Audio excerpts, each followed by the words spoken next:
Shalom Israel, Shalom, Shalom, Brother Naquan. Brother Zamron. Coming back at you with these precepts and another code, well, another live, right? Essentially a code cut, but going into the exact same spirit of edification through the spirit and power of Yahweh Bashima Mashiach Malak Yahushai. Double honors to the elect elders of the house of David that's been in this truth for decades and decades, patiently waiting for the second coming of Mashiach Malak Yahushai. A hearty, mighty shalom to all of the men of the Lord, the mighty men of the Most High God who are out there on the highways and byways, pushing this truth, magnifying the ministry, and presenting their body as a living sacrifice. Shalom, shalom. Shalom to all of the men that may not be out there on the highways and byways as of yet, but they're working on it. They're getting built up in the spirit. They're praying, they're fasting, they're studying. They're being diligent and abounding in the work of the Lord. Shalom, shalom. Shalom to all of the Aquath out there, the sincere sisters out there, holding it down in the households, married and unmarried, widows, ancient men, children, keeping the law, statutes, and the commandments, and keeping his feast day in the spirit and power of Yahweh, Yahweh Shai, man. All praises again. This is the closing of the Feast of Dedication, Most High, which is the 8th day. Most High willing brothers and sisters have been keeping the Feast of Dedication with joy, with mirth, with sincerity, recalling the acts of our forefathers, meditating on the marvelous works of Yahweh Ba'ashem Yahushai, how the Lord hath used ancient and mighty men to deliver us from the enemy and from the adversary in time past, and which we hope that the Most High will continue to do for us as we repent and come back to the Most High and come in the spirit of Yahweh Yahushai. Where I want to kick it off in the book of 2nd Maccabees. We're going to go to 2nd Maccabees, and we're going to go to the 1st chapter. Right? Let's go to 2nd Maccabees, the first. It's like your 2nd Maccabees, the 2nd chapter. All right, we're going to go to 2nd Maccabees, the 2nd chapter. We're going to go into the Feast of Dedication, and we've covered it. We did a class on the first day of the Feast of Dedication. A lot of brothers been going into it as well within the body, and we're just going to close this high holy day out in solemnity, right? In solemnity and in mirth, right? So let's bring that out, King. 2nd Maccabees 2:1. Khan, this is 2nd Maccabees chapter 2, verse 1. It is also found in the records that Jeremy the prophet commanded them that were carried away to take of the fire as it had been signified. Right. So and how that prophet had been. It's like it might be a slight delay, King. Right. If not, I could read, King, in case it's a delay. It's all right.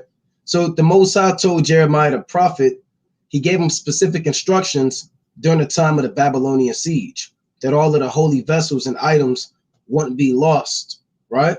Particular items were sold and taken captive and led away into the so-called temples of these heathen gods. But other items like the Ark of the Covenant, the tabernacle, those things were strictly hidden by the Most High God by using Jeremiah, right? Now let's read on.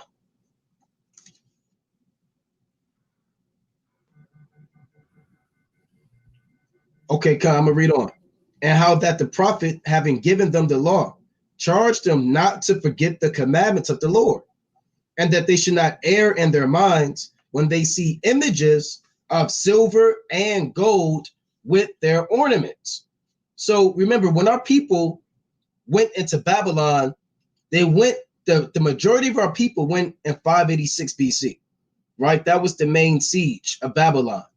You had war that started from 605, and you had a major siege of 597 BC when men like Ezekiel and other men were taken captive. And then you had another final siege in 586 BC. Now, the men that were sent captive were the nobles, the princemen, men like Daniel, right? Men like Hananiah, Azariah, Mishael, other men were sent captive, but the poor the people were left to till the land, right? And to gather the fruits. You can read that in the book of Jeremiah. You can read that in the book of 2 Kings. Now, certain men that went to Babylon, they heard rumors of the so-called gods of Babylon, right? Particular idols, ornaments, altars that were set up by these so-called Babylonian gods. When you read Baruch, the 6th chapter, or the epistle of Jeremiah, you find the strong admonition by the Most High by using Jeremiah, warning the Israelites who were sent to Babylon not to fear the gods of the other nations that were set up in that land. Right? And I'm going to read verse 2 again. 2 Maccabees 2:2. And how that the prophet, having given them the law, Shalom King, you straight? Shalom, is it better? It's still a delay, right? It's still a delay. Salakia, King. God, that's right. I can hear you though. So I'm gonna read on.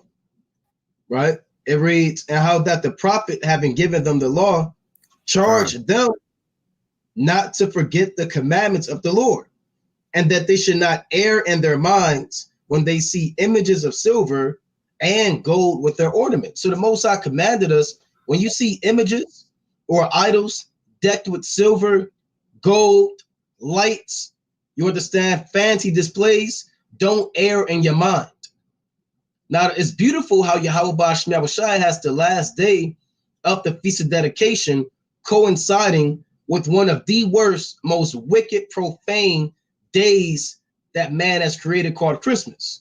Now, when people see these images with silver and gold, whether you have a tall Christmas tree in your city downtown square, or whether you have established one in your house upon wicked foundations, or whether you're traveling to go with family and see these different ornaments and lights on the rooftop and Santa Claus blown up and inflated and damn Christmas decorations, a lot of people, they'll err in their mind, man.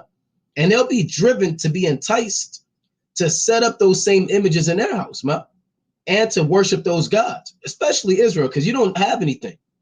You don't have your own heritage, your own nationality, and it's captivity. You're indoctrinated and your mind is polluted. So when you see what these other nations are doing, you're naturally drawn to it. Right? Let's read on. And with other such speeches, exhorted he them that the law should not depart from their hearts. It was also contained in the same writing that the prophet, being warned of God, commanded that the tabernacle and the ark to go with him as he went forth into the mountain where Moses climbed up and saw the heritage of God. So the tabernacle that was set up in the ancient times, it didn't just disappear. It didn't just vanish without a trace or just evaporate off the earth. This was taken by Jeremiah. Right? And it's fitting because Jeremiah is also a Levite. He was a priest. You know? Reading on. And when Jeremiah came thither, he found an hollow cave where he laid the tabernacle and the ark and the altar of incense, and so stopped the door. And some of those that followed him came to mark the way, but they could not find it. So let's go to First Ezra real quick, chapter 4 and 40. Right? And this was done before the temple was burned down. First Ezra 4 and 43. Right? This is the history that happened. We're showing you how the Feast of Dedication is being charged to fellow Israelites scattered throughout the world. Judas, Simon, Jonathan, these men are writing letters, giving an information about what happened during the Babylonian siege and how the Feast of Dedication came to be to Israelites that lived in Egypt and Israelites that lived in other parts of the earth.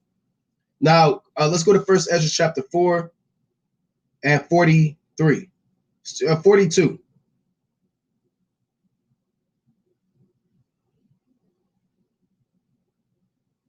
Right? This verse, I'll start at 43. First Ezra 4 and 43. Then said he unto the king, remember thy vow which thou hast vowed to build Jerusalem, and the day when thou camest to thy kingdom, and to send away all the vessels that were taken away out of Jerusalem. So you had vessels that were taken away, and you can't find those vessels. It's not in the Smithsonian.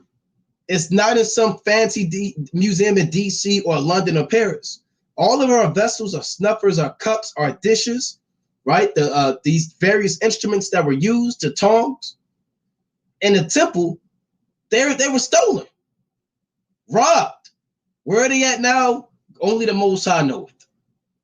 right? Maybe somewhere under the Vatican, maybe in the Rothschilds, Rockefellers, elite dark loot mansion, satanic rooms, right? Nobody really knows, but these things were taken. But we read in 2 Maccabees, the 2nd chapter, that the altar of incense wasn't taken, the tabernacle wasn't taken, neither was the Ark of the Covenant taken. Right, I'm gonna get two more. Reading on. Verse 45. Or reading on Salakia 44, which Cyrus set apart when he vowed to destroy Babylon and to send them again thither. Thou also hast vowed to build up the temple which the Edomites burned when Judea was made desolate by the Chaldees. So Zerubbabel and our forefathers are letting you know that the Edomites are the ones that burnt the temple down. Now, you may say, hold on now, I thought the siege was the Babylonian siege. I thought the Babylonians were the one that came and destroyed Jerusalem. Well, they did. But the Edomites went out of their way, went above and beyond measures to come into Jerusalem and ask permission of Nebuchadnezzar to burn down the temple. Now, before that temple was burnt, Jeremiah already hid these things. He already hid the temple. The Ark of the Covenant.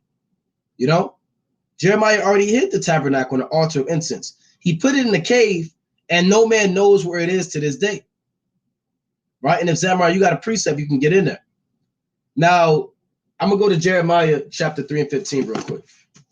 Right? Let's go to Jeremiah chapter 3 and 15. Jeremiah chapter 3 and verse 15. And that's important history. So you have to read the Apocrypha, otherwise you would never know what happened during this time. Right, let's go to Jeremiah 3 and 15. This is Jeremiah chapter 3 and verse 15. And I will give you pastors according to mine heart, which shall feed you with knowledge and understanding. And this shall come to pass, when ye be multiplied and increased in the land. And those days, said the Lord, they shall no more say, the Ark of the Covenant of the Lord. Neither shall it come to mind, neither shall they remember it, neither shall they visit it, neither shall that be done anymore. So the Most High said in the kingdom, you're not going to be worried about the Ark of the Covenant. You know, you're not going to be worried about where the altar of incense is and the 2 tables of stone. The Most High said it won't even come to mind, because all of those things were a figure and a shadow, rather a foreshadowing of the body of Yahushua. So that was the last time that men have ever really held on to the Ark of the Covenant, you know, and held on to the altar of incense at its peak. You understand? Because Jeremiah hit it. And the Most High said that the true understanding of that Ark of the Covenant and its exact location will not be revealed until the end. Now, rather the Most High gives that to us in the wilderness, or rather the Most High serves that or reserves that knowledge for particular men, that remains to be seen. But people to this day, they're trying to look for the Ark of the Covenant. Edomite archaeologists, top scientists, top men of the world, to this very day, they're spending X amount of dollars to try to find the Ark of the Covenant. And they can't find it. Well, maybe Jeremiah went this way. Well, you don't know where Jeremiah went. Right? The Most High said it won't come to mind. I even saw this one video where I think it was on a History Channel. Esau made a laboratory. They bought or leased a warehouse, and they tried to build the Ark of the Covenant by scratch. They looked up all of the dimensions in the book of Exodus and how many cubits it was, and the cherubims and the gold. And they say that, you know, to this day, that it was impossible for men to carry that thing because it would be too heavy with all of the gold and the different elements that was used to create it. But Esau went out of his way to try to make it. And you can look this up. When he tried to make it, it exploded. It started sparking, and the light started shutting on and off. Then the thing sparked off, and they had to kind of pull a lever and shut it down, man, because the thing was exploding. You got something, Zamra? Khan, just to kind of double off what you were saying, you know, dealing with our enemies, dealing with Esau, especially dealing with Esau, Their number one goal has always been to do whatever they possibly can do in their power to literally strip us away from our heritage. And so while we got a lot of our people who are literally still following the heathens, they don't even understand that we are in this position because of the fact that our enemies have done everything in their power to take away everything that belongs to us that the Most High established for us. The brother was going into literally the Ark of the Covenant, right? And these things happened way before then, man, as far as the Ark of the Covenant literally being taken away from us. This is, I'm going to get the book of 1 Samuel, chapter 5, and I want to start at verse 2. Matter of fact, I'm going to start at verse 1. And the Philistines took the Ark of God and brought it from Ebenezer unto Ashdod. When the Philistines took the Ark of God, they brought it into the house of Dagon and set it by Dagon. And when they of Ashdod arose early on the morrow, behold, Dagon was fallen upon his face to the earth before the ark of the Lord. And they took Dagon and set him in his place. Again, see, the Most High is going to avenge, right, our enemies. He's going to avenge us for what our enemies have done. So we have to dwell on the things of the past, right? It was spoken that we are to literally dwell on our forefathers, as spoken about in Job, right? So we have to understand, man, that, you know, these things are only going to be revealed when the Most High wants it to be revealed, because our enemies have been doing their best in their power to keep this stuff away from us, man.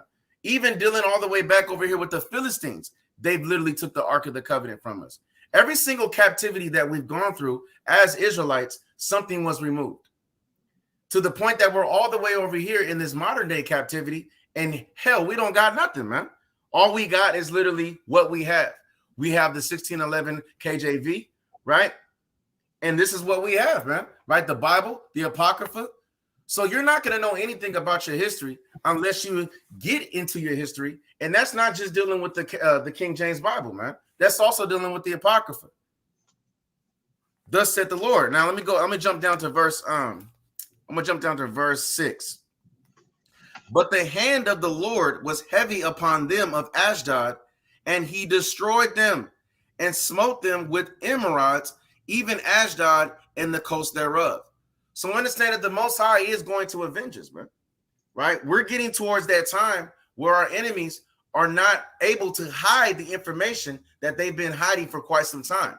Whether it's us being Israelites, whether it's us, you know, saying as far as dealing with our, our heritage, our holy days that we're supposed to keep. Right? These things are starting to be revealed.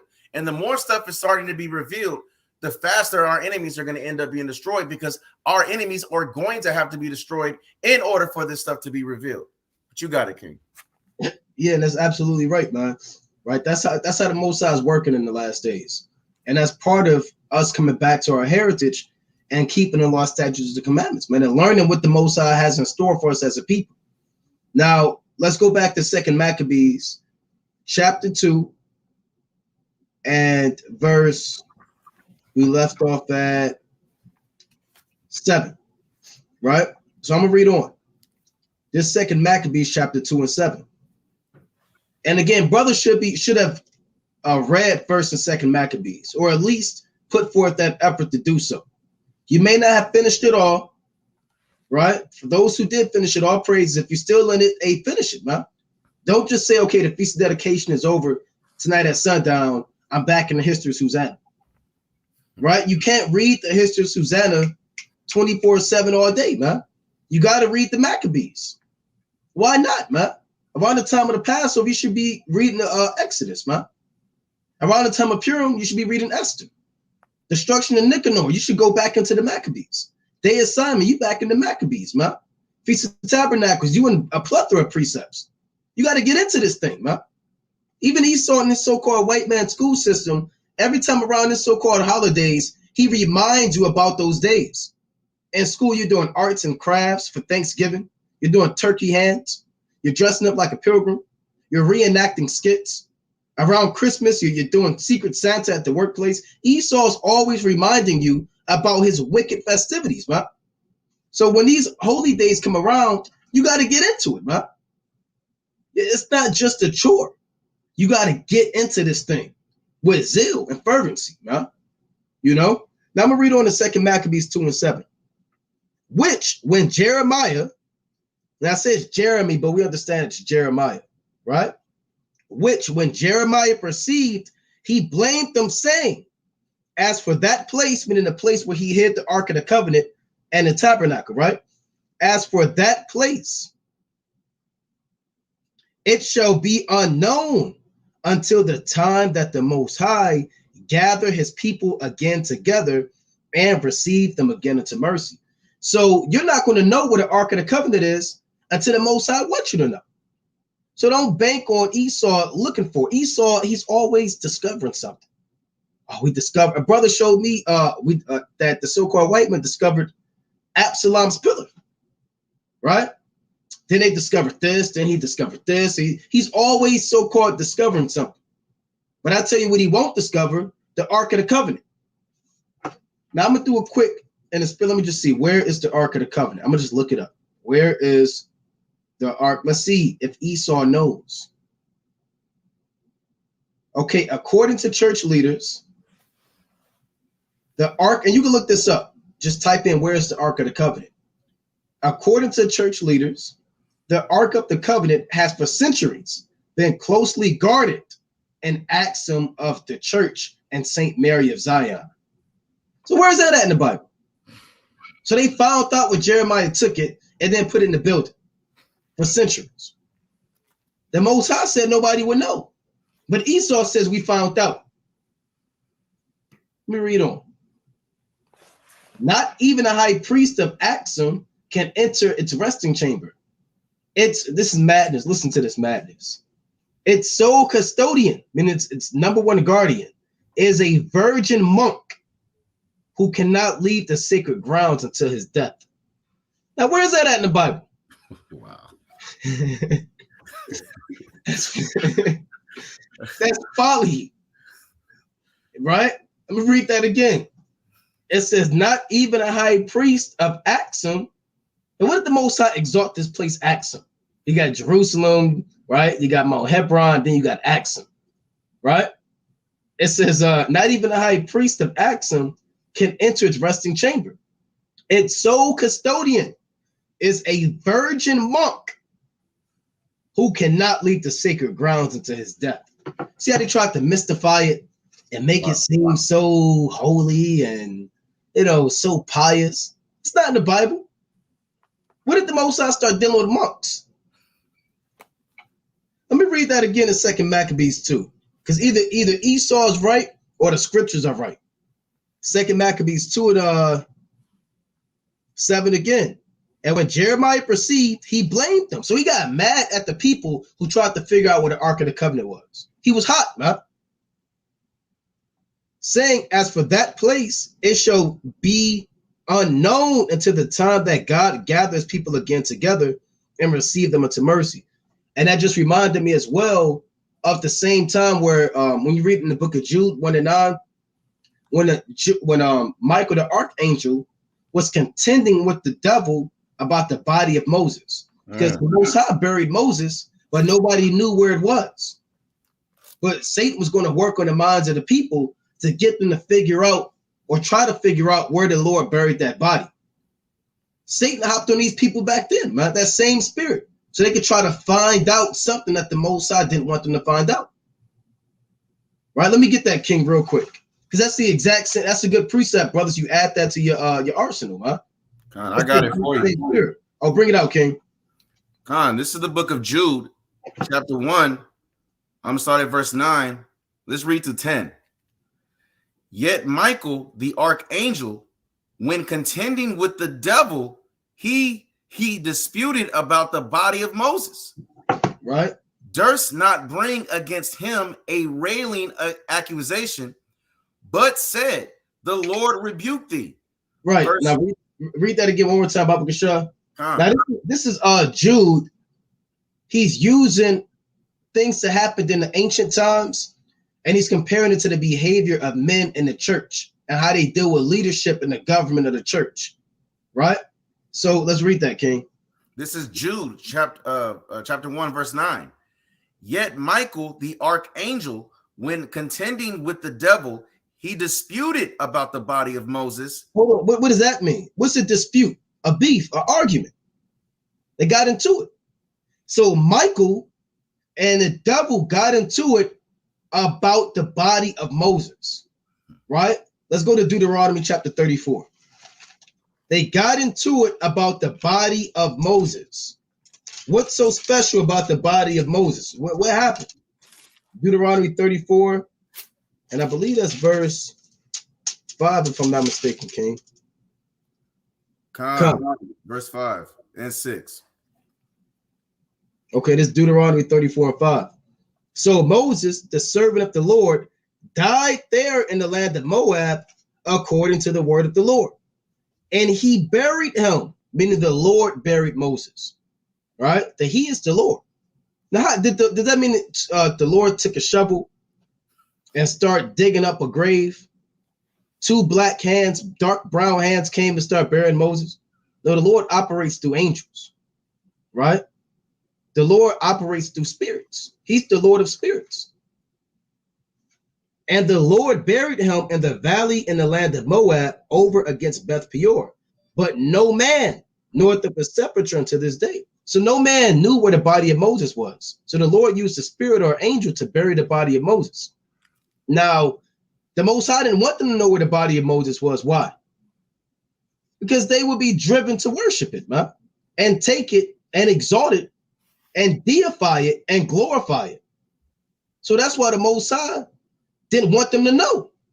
Don't you know they were worshiping the brazen serpent that he made in 2 Kings, the 18th chapter? When Moses made in Numbers 21 and 7 through 9, the brazen serpent, Israel was worshiping that.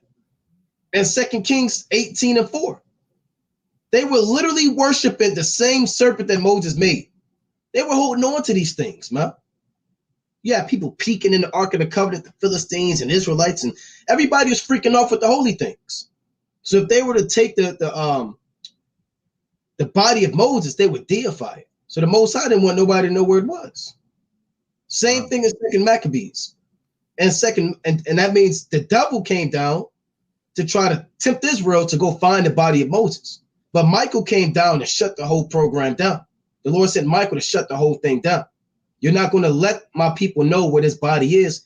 I don't want them to know. So Michael said, Yahweh Ba'ashem Yahushai rebuke you. And he had to check Satan. And that's all set up by the Most High anyway. But that's the same thing in 2 Maccabees. Satan hopped on these men to stalk Jeremiah to find where the Ark of the Covenant was.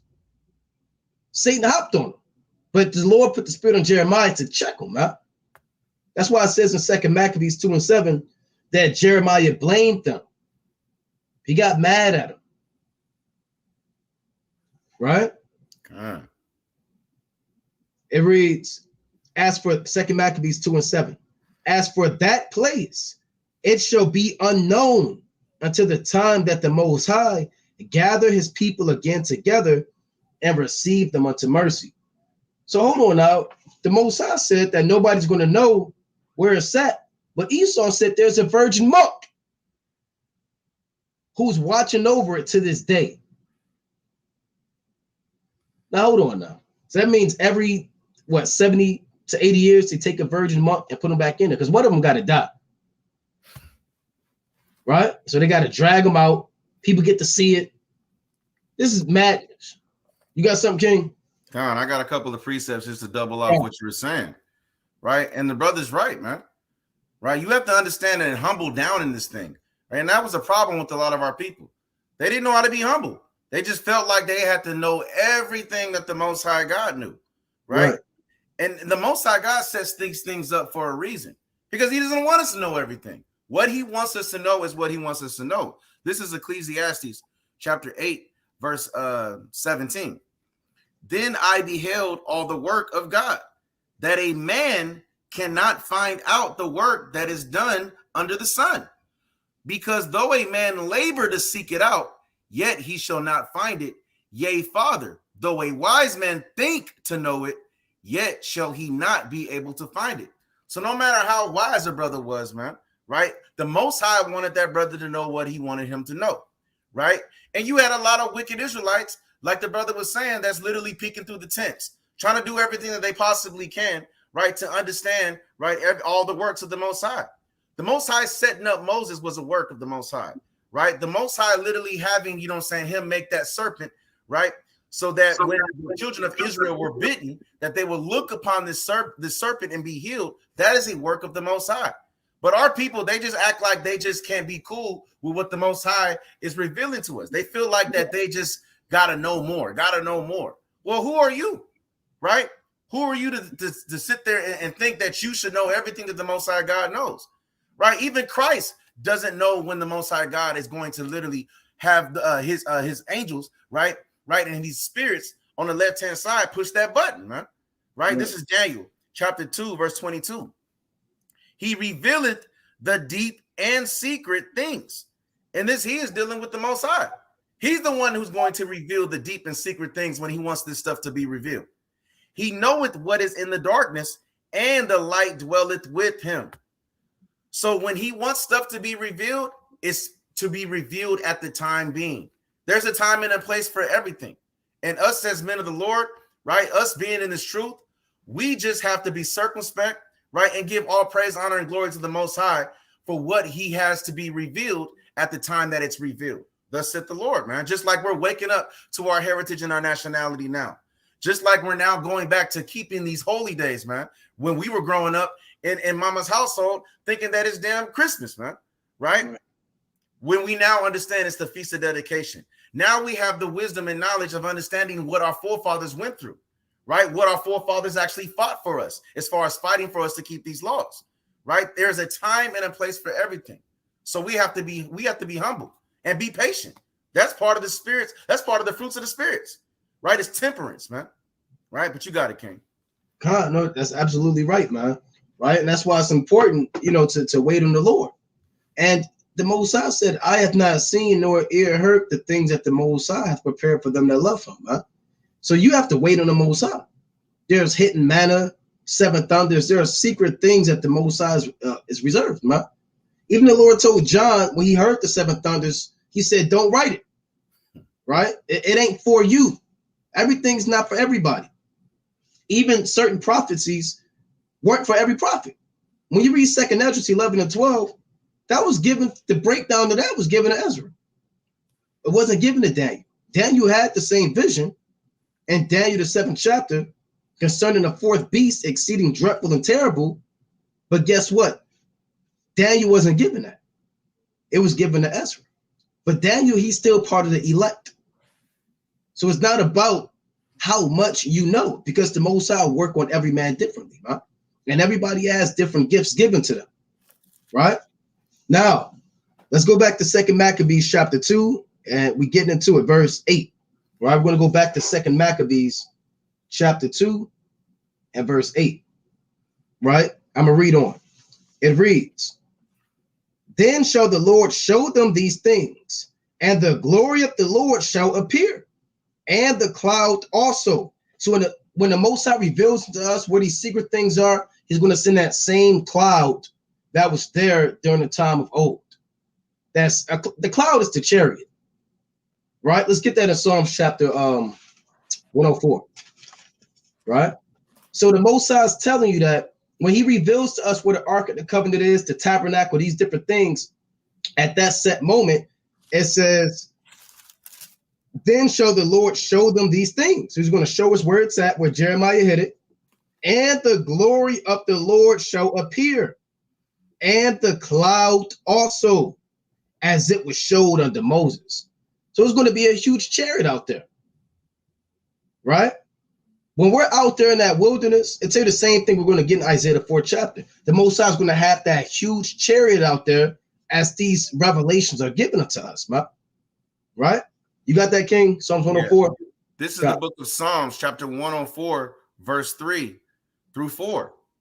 Who layeth the beams of his chambers in the waters, who maketh the clouds his chariot, who walketh upon the wings of the wind, who maketh his angels spirits, his ministers a flaming fire. Want me to continue, King? No, that's it on that. Yeah, so that's plain. The Lord, when you sometimes you see the word cloud in the Bible, sometimes it's talking about the actual cloud, the rain cloud. Sometimes it's not. Sometimes it's cold, talking about a chariot. What is a chariot? A modern day UFO, an unidentified flying object. Esau calls it now a UAP, right? An unidentified aerial phenomenon. That's what he calls it now. But they're the spaceships, the chariots, operated by the angels. Meaning when you're out there and these things are revealed to you, don't be surprised if you start seeing in the sky a plethora of chariots in the air, man, as these things are revealed unto you.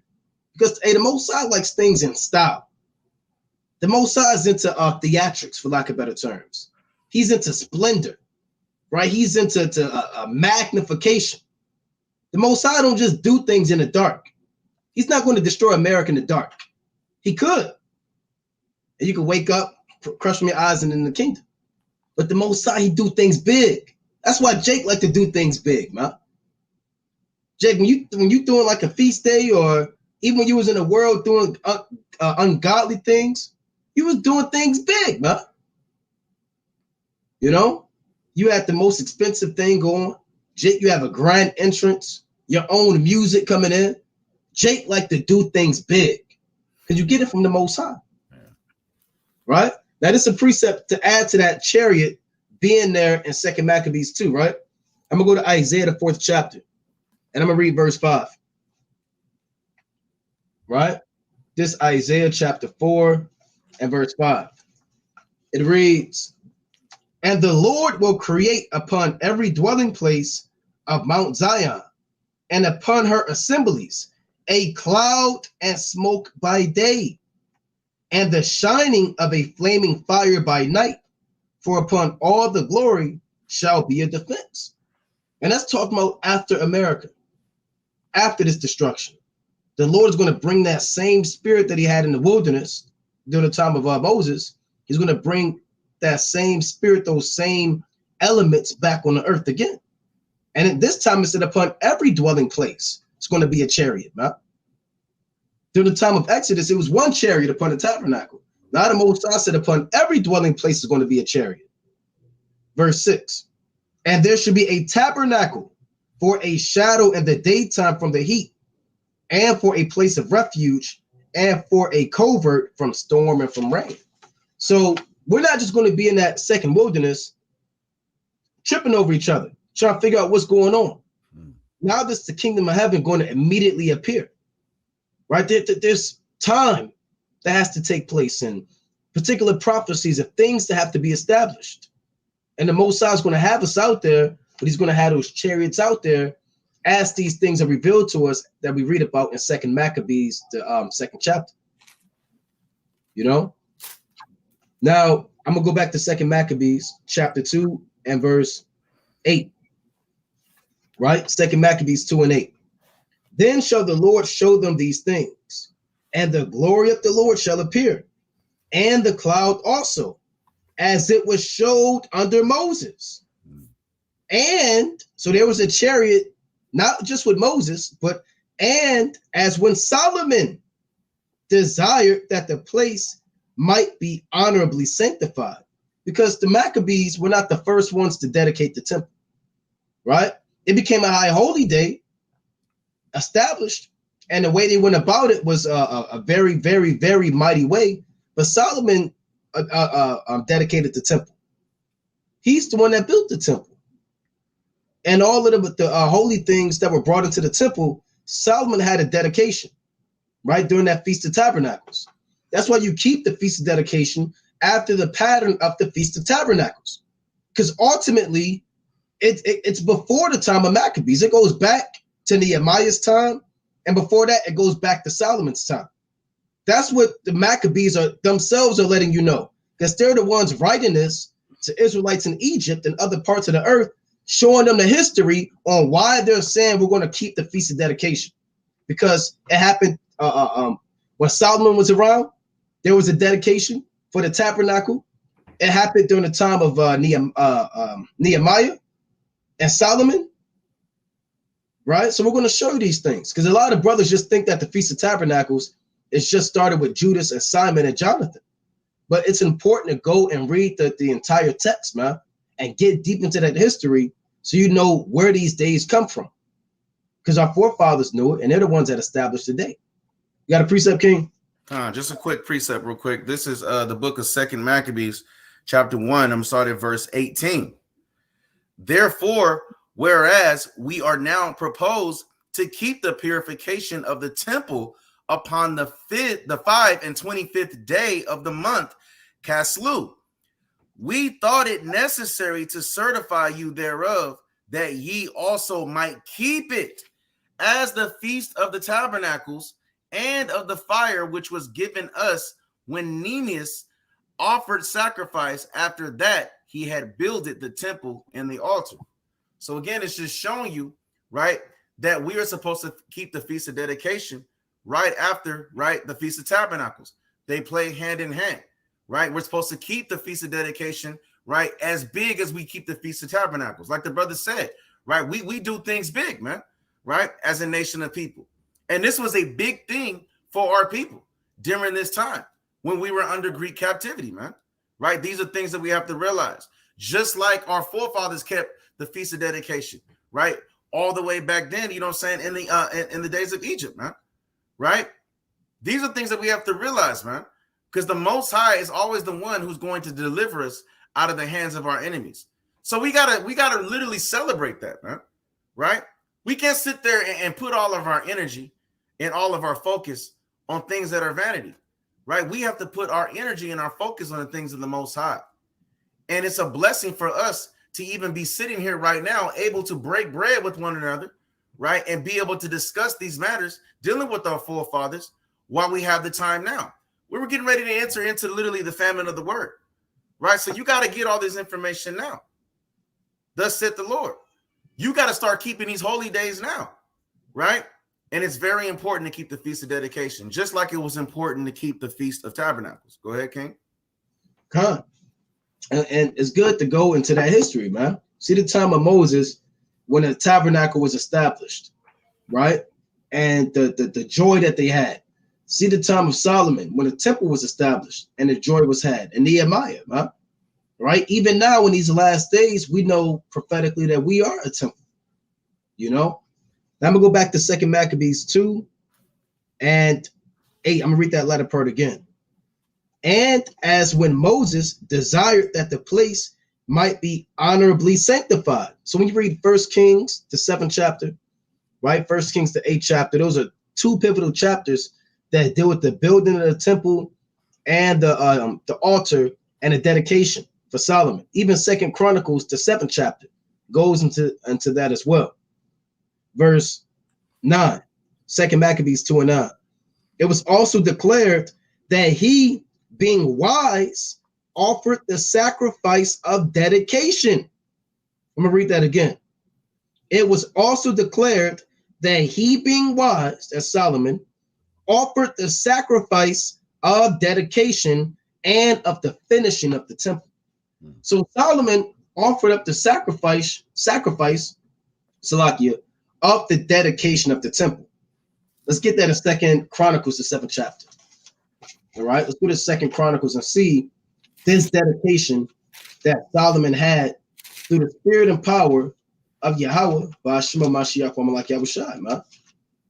Right, 2 Chronicles 7, and we can start at verse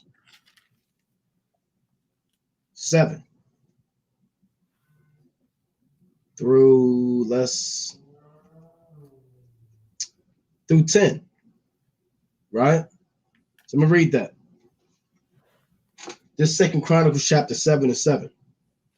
Moreover, Solomon hallowed the middle of the court that was before the house of the Lord. For there he offered burnt offerings and the fat of the peace offerings before the brazen altar which Solomon had made. Slakia, because the brazen altar which Solomon had made was not able to receive the burnt offerings and the meat offerings and the fat. It was too many offerings. The altar couldn't keep up, for lack of better terms. Also, at the same time, Solomon kept the feast 7 days, and all Israel with him, a very great congregation, from the entering in of Hamath to the river of Egypt. And then the 8th day, check this out. And in the 8th day, right now it's the 8th day, right? Of the Feast of Dedication. So you're doing what Solomon did in the spirit, man. And then the 8th day, they made a solemn assembly, for they kept the dedication of the altar 7 days and the feast 7 days. And on the 23rd day of the 7th month, he sent the people away into the tents, glad and merry in heart for the goodness that the Lord has shown unto David and to Solomon and to Israel, his people. So Solomon, guess what? He kept the dedication 8 days, right? During what time? The Feast of Tabernacles. It was the dedication of the altar that the temple and the house of God was built. So the pattern of that was also displayed by Judas, Simon, and Jonathan. That's some good history to go into in 1 Kings, the 4th, the 5th chapter, the 6th chapter, the 7th chapter, the 8th chapter, and in 2 Chronicles 6 and 2 Chronicles 7 as well, that deal with the dedication of the temple during the time of King Solomon. Now, not just Solomon dealt with the dedication. Back in 2 Maccabees, the 2nd chapter, we're going to go to verse 10. All right, 2 Maccabees chapter 2 and 10. It reads, and as when Moses prayed unto the Lord, the fire came down from heaven and consumed the sacrifices. Even so prayed Solomon also.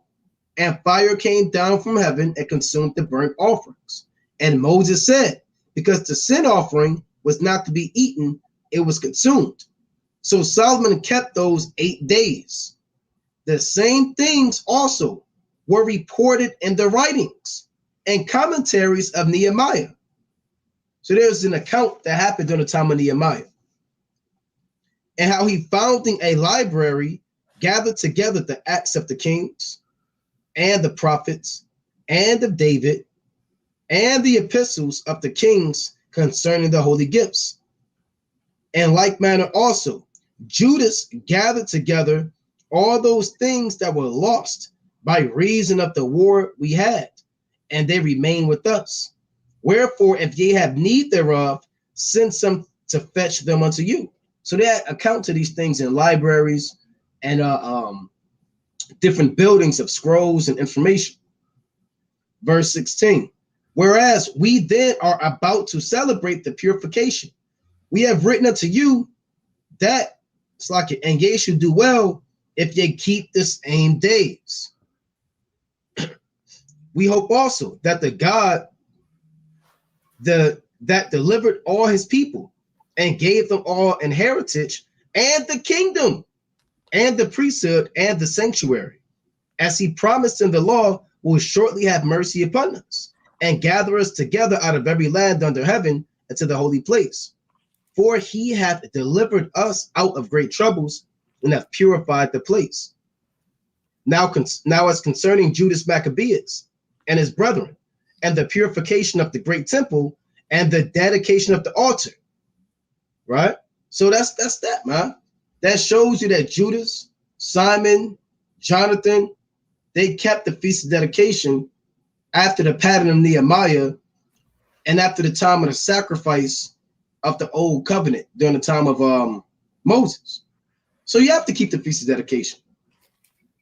It's a law. Didn't Yahushua keep it? God, I got that. Bring it out, King.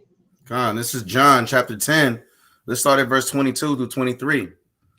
And it was at Jerusalem, the feast of dedication, and it was winter. And Yahushua walked in the temple in Solomon's porch. So like the brother said, Yahushua kept the feast of dedication, man. Right? He even understood to operate in the spirit of our mighty forefathers, man. Right? Where do you see in the scriptures that Yahushua is keeping the damn holidays of the heathen, man, and their customs? You're not going to find that whatsoever. And so for us, right? A lot of us, being from the tribe of Judah, hey, we got Christ's blood running through our system. So we should be keeping the Feast of Dedication. It is commanded that we need to keep these feast days, man. Right? Real quick, let me get the book of Leviticus, right? The classic. Right? Let me get the book of Leviticus chapter 23. Right? We are commanded to keep the feast days. Our forefathers were commanded to keep the feast days. Hey, there's over 613 commandments, man. Right? It's not just dealing with just the 10 commandments, man. We have more commandments that we have to keep, right? This is the book of Leviticus. Let's start at verse. This is chapter 23. And let's start at verse 2. Speak unto the children of Israel and say unto them concerning the feast of the Lord, right? And this is dealing with all the feast. This is not a singular term, right? The feast with that S at the end, right? The feast of the Lord, which ye shall proclaim to be holy convocations. Even these are my feast. Right. So again, this is the 8th day. It's a holy convocation, man. Right? We're commanded to keep these feast days. Why wouldn't you want to keep the feast days of the Lord? He doesn't just give us just one feast day, right? Hey, this is a feast day of 8 days. The so-called white man, they say, you know what? You can just feast for one day, right? If you want to celebrate what we got going on as far as Christmas, right? Thanksgiving, things of that nature, one day, right? And our people, they get sucked into that, right? When the Lord says that, hey, man, right? Our feast days the feast days of the Lord, right? Are more than just one day. Why wouldn't you want to sit there and feast, right? Giving honor, you know what I'm saying, and glory to the Most High God, right? Dedicating, right, this to the Most High God in remembrance of your forefathers for 8 days, right? These are things we got to realize, man. But you got it, King. God. And I want to go back real quick into that history, and I want to stay in 2nd Maccabees, but I want to go into the 1st chapter. I believe you went into the 1st chapter too. God. Right? But I want to go into, because we touched on the time of Moses, and the time of Solomon, but I want to also touch on the time of Nehemiah for the Feast of Dedication too. So in 2nd Maccabees chapter 1, I want to get straight to the point. I want to start at verse, or this whole chapter is good. I'm going to start at 20, right? So let's go to 2nd Maccabees chapter 1 and 20. I've heard brothers say they don't like Maccabees because the chapters are too long. I don't want to read that. It's too long. This chapter is 50 verses. Brother, you got to deal with it, man. The chapters ain't going to shorten themselves up for you. You should want to read these chapters, man. Oh, it's 70 verses. Why would God do that? And because the Most High did it, man. Now, where do we go from there? Either you read it or you don't. Either you get built up in the spirit or you just fall away and die without knowledge, man. Complaining about how long the chapters are. I don't feel like reading that 60, 65 verses. Yeah, brothers that preview the chapter, see how long it is. You know, no, I ain't going to do that. Brother, you got to get into this thing, man. You got to be excited and zealous to read. Now, I want to get this in 2nd Maccabees 1 and 20. Now, after many years, Salakia. Now, after many years, when it pleased the Most High, Nehemiah, being sent from the king of Persia, did send up the posterity of those priests that had hid it in the fire. But when they told us, they found no fire but thick water, because the priests hid holy things too. Nehemiah said, go get them holy things back. They said, we can't find it. Then commanded he to draw it up and to bring it. When the sacrifices were laid on, Nehemiah commanded the priests to sprinkle the wood and the things laid thereupon with the water. And when this was done, and the time came that the sun shone, which afore was hid in the cloud, there was a great fire kindled, so that every man marveled. And the priest made a prayer, whilst the sacrifice was consuming. I say, both the priest and all the rest. Jonathan beginning, and the rest answering thereunto, as Nehemiah did. Now here's the prayer that our forefathers had. See if they throw this up on Christmas, because they do Christmas carols. Don't be surprised if we get a knock at your door, man. Right? From your local Girl Scout club and your local boy club, man. and they knocking on the door, doing God knows what, man. Trying to creep into your house. Con, the Golden Girls. Yeah, the Golden Girls, man. Nancy and Bethany, man. From the workplace, from Rite Aid. At your door singing Christmas carols. Let somebody knock on my so-called door for Christmas carols. It's going to be a big deal. Right? It's going to be a big, there's not going to be a small little thing. It will be no small matter. Right?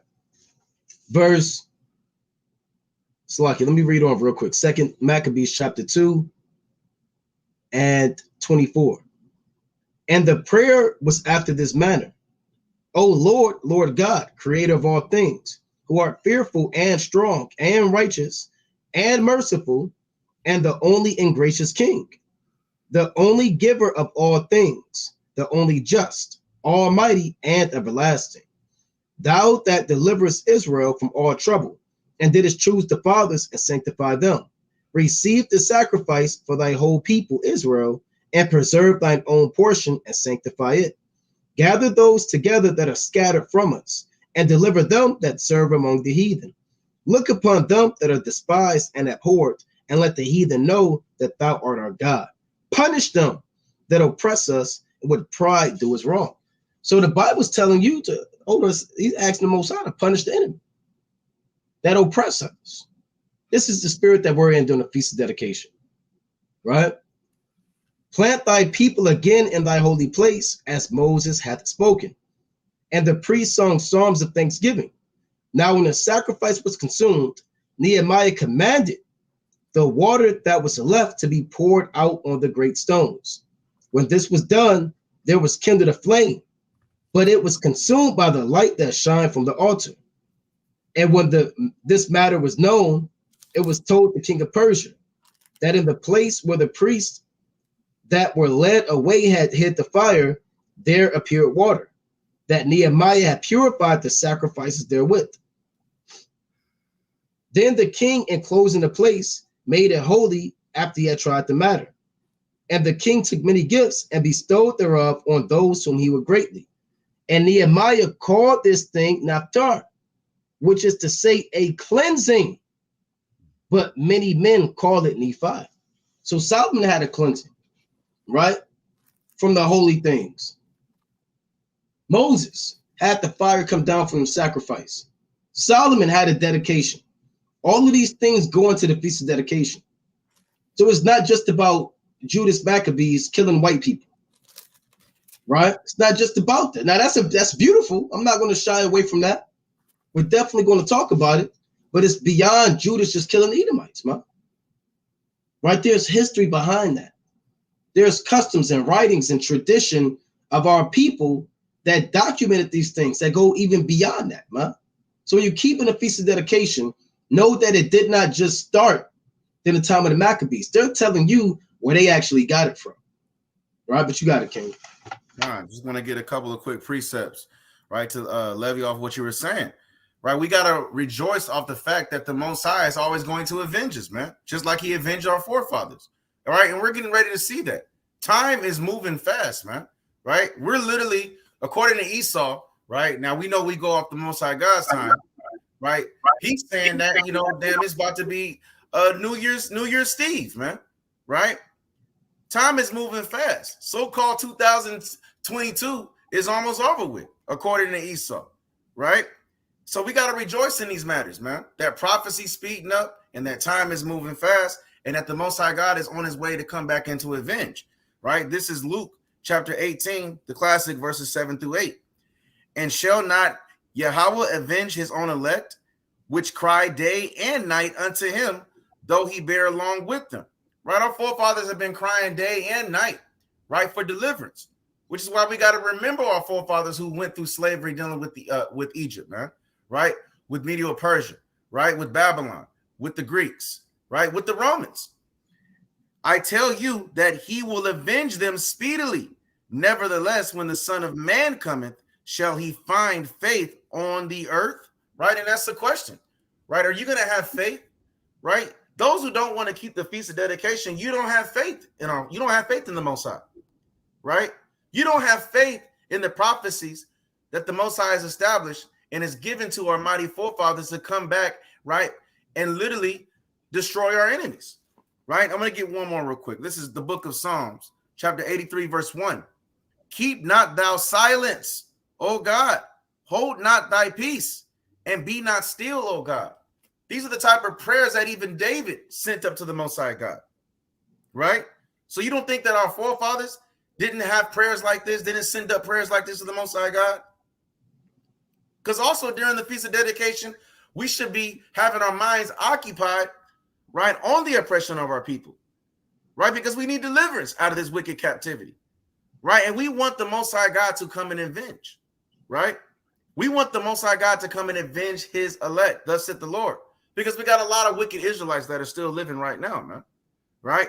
Just like all the way back in the days in the Maccabees, right? You had a lot of wicked men out of Israel, as stated in First Maccabees, I believe chapter 1, 10 on down, right? And these same people are still living right now, man. You have literally 666% of Israelites that are going to end up being destroyed because they want to follow the ways of their oppressors, man. Right? So we should be sending up prayers during this time to the Most High God, right? To not hold his peace, right? And to be not still. Like the brother said, it's not just about Judas Maccabeus, right? Slaying a bunch of Edomites. And we got enemies all over the place, man. What nation has not took part in his spoils, right? All these nations have took part in the rape, slavery, robbery, and murder of the Israelites, right? In stealing our belongings, stealing our precious jewels, stealing our artifacts and things of that nature, right? So we have to keep our minds occupied in these days, especially in these last days, especially on this 8th day, dealing with Feast of Dedication, and know that the Most High God, right, is going to avenge his own elect. Go ahead. And you know, like we're going into, see that right now today, December so-called 25th, either you keeping the Feast of Dedication or you are outside of your mind. Make sure this is showing. Make sure. Or you're outside your mind dealing with so-called Santa Claus. Right? That's showing up the screen. Right? Now, this is what people are into. God forbid you have brothers and sisters in the truth dealing with Santa Claus. Oh, it's for the kids. Right? I forgot. Oh, it's just for the kids. You're being over righteous. Right? The kids deserve gifts too. Why would you this whole look at this? Is this who the Most High is dealing with? Give me the account of the Most High dealing with the so-called white man being allowed to just break in your house, eat your food. He knows when you're asleep, stalk you, knows when you're awake. I don't want the so-called white man to know where I'm asleep at, when I'm asleep, and when I'm awake. Right? But Jay, you're comfortable with these things. You are so conditioned into white supremacy, you are enamored with the so-called white man knowing every detail about you. When you sleep, when you wake, he can come in your house, eat your food, slide down your chimney. I mean, he can do. You said what? He got a list of who's being naughty and who's being nice. He got a whole list. He has a manufacturing plant, right? Of manufactured goods working 24/7 at undisclosed locations on the earth. You know, he's married, he got a woman, he got a wife. He's immortal, right? He also got slaves. He has slaves. He has slaves. With his damn elves. And he's eternal. And he has aerodynamic vehicles that go against the grain, that can operate and travel the world in what, 8 hours? You know? So this man is moving. He has taken the creatures of the Most High God, have given them particular gifts in which they can fly. You know, This is absolute madness. And again, they're in the shopping malls. You got so-called Santa in the shopping mall right now. And mall Santa making $7.50 an hour. Right? Santa in the mall. It's for the kid. Look at this. Wow. Look at this. This is sad. That's a Jake right there, if I'm not mistaken. Esau, and he's getting off on that. A lot of these Edomites say get off on that. You know? That's their best time of the year. Mall Santa, when Jake kids and other kids, look at this.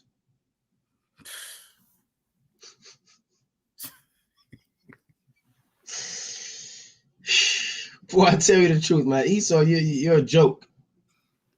Look at this, finding a black Santa. And that's what Jake, look, I don't do white Santa. Me and my family, we do black Santa. Right? I don't deal with that white honky Santa stuff, man. What black Santa at? It don't matter, man. Just because you got so-called black Santa, don't make it righteous. Black Santa and the kids. Look at this. They had restrictions 6 feet apart. Wow. Why does Santa have to put a mask on? So, you know, we're making light of it, but it is a very serious matter. Look at this. It's a big deal, man.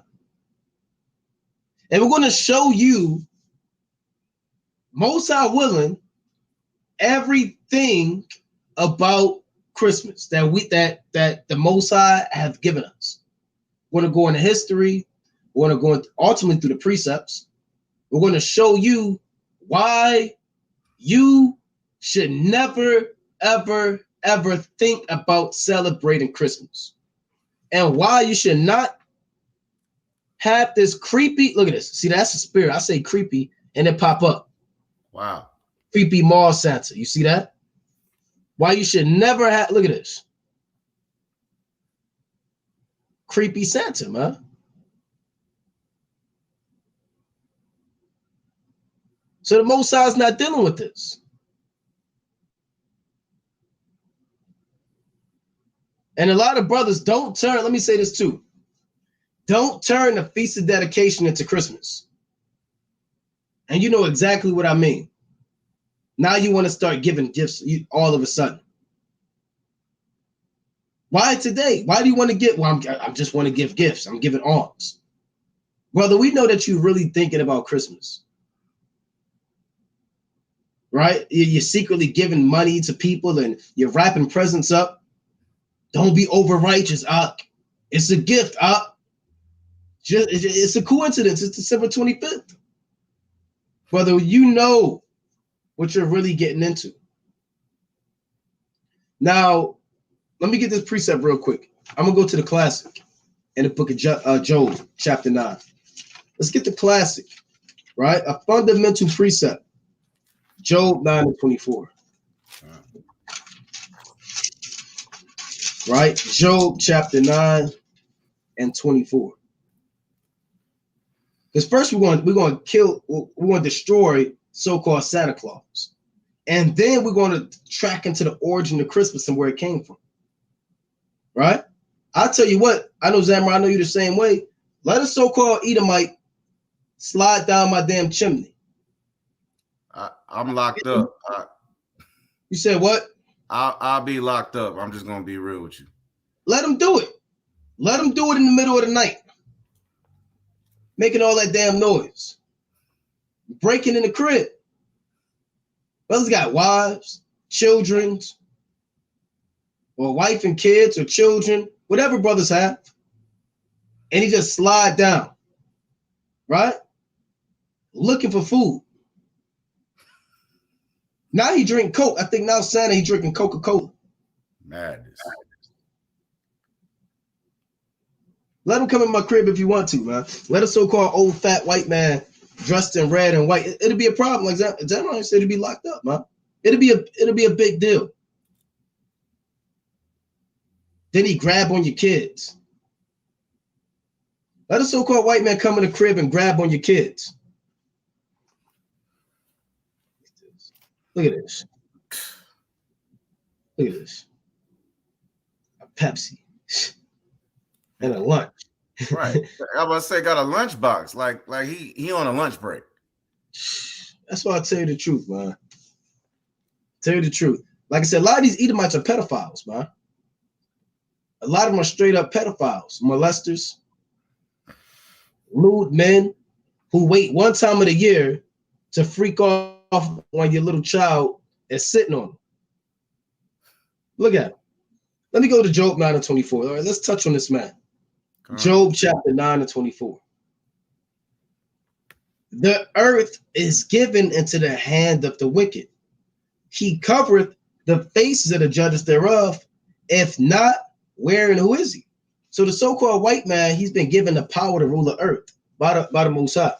Now, it says he covered the faces of the judges thereof. On one level, all of our top judges, early church forefathers, prophets, apostles, men of God, the Israelites, the true image behind them has been covered and whitewashed, man. When you go into Santa Claus, that goes back to Saint Nick, right? Now there's old Nick we could pull up, but then you have actual Saint Nick. Now, Saint Nick was an Israelite, or Saint Nicholas was an Israelite who lived in Asia Minor, right? And we're going to show you that. We're going to pull that up. Who is Saint Nicholas? Now they have him looking like a so-called white man, whitewashed. But we understand that the true images of the early church forefathers were dark-skinned images, or darker people. Let's type in Russian icon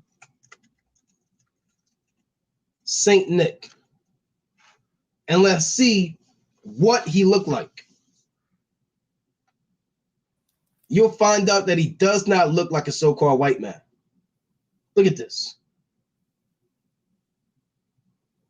These are dark-skinned men, right? Brown hair, or white hair because it's gray and woolly.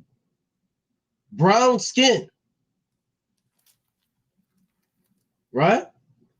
But now, how does he look like this? How did Saint Nick go from looking like this to looking like this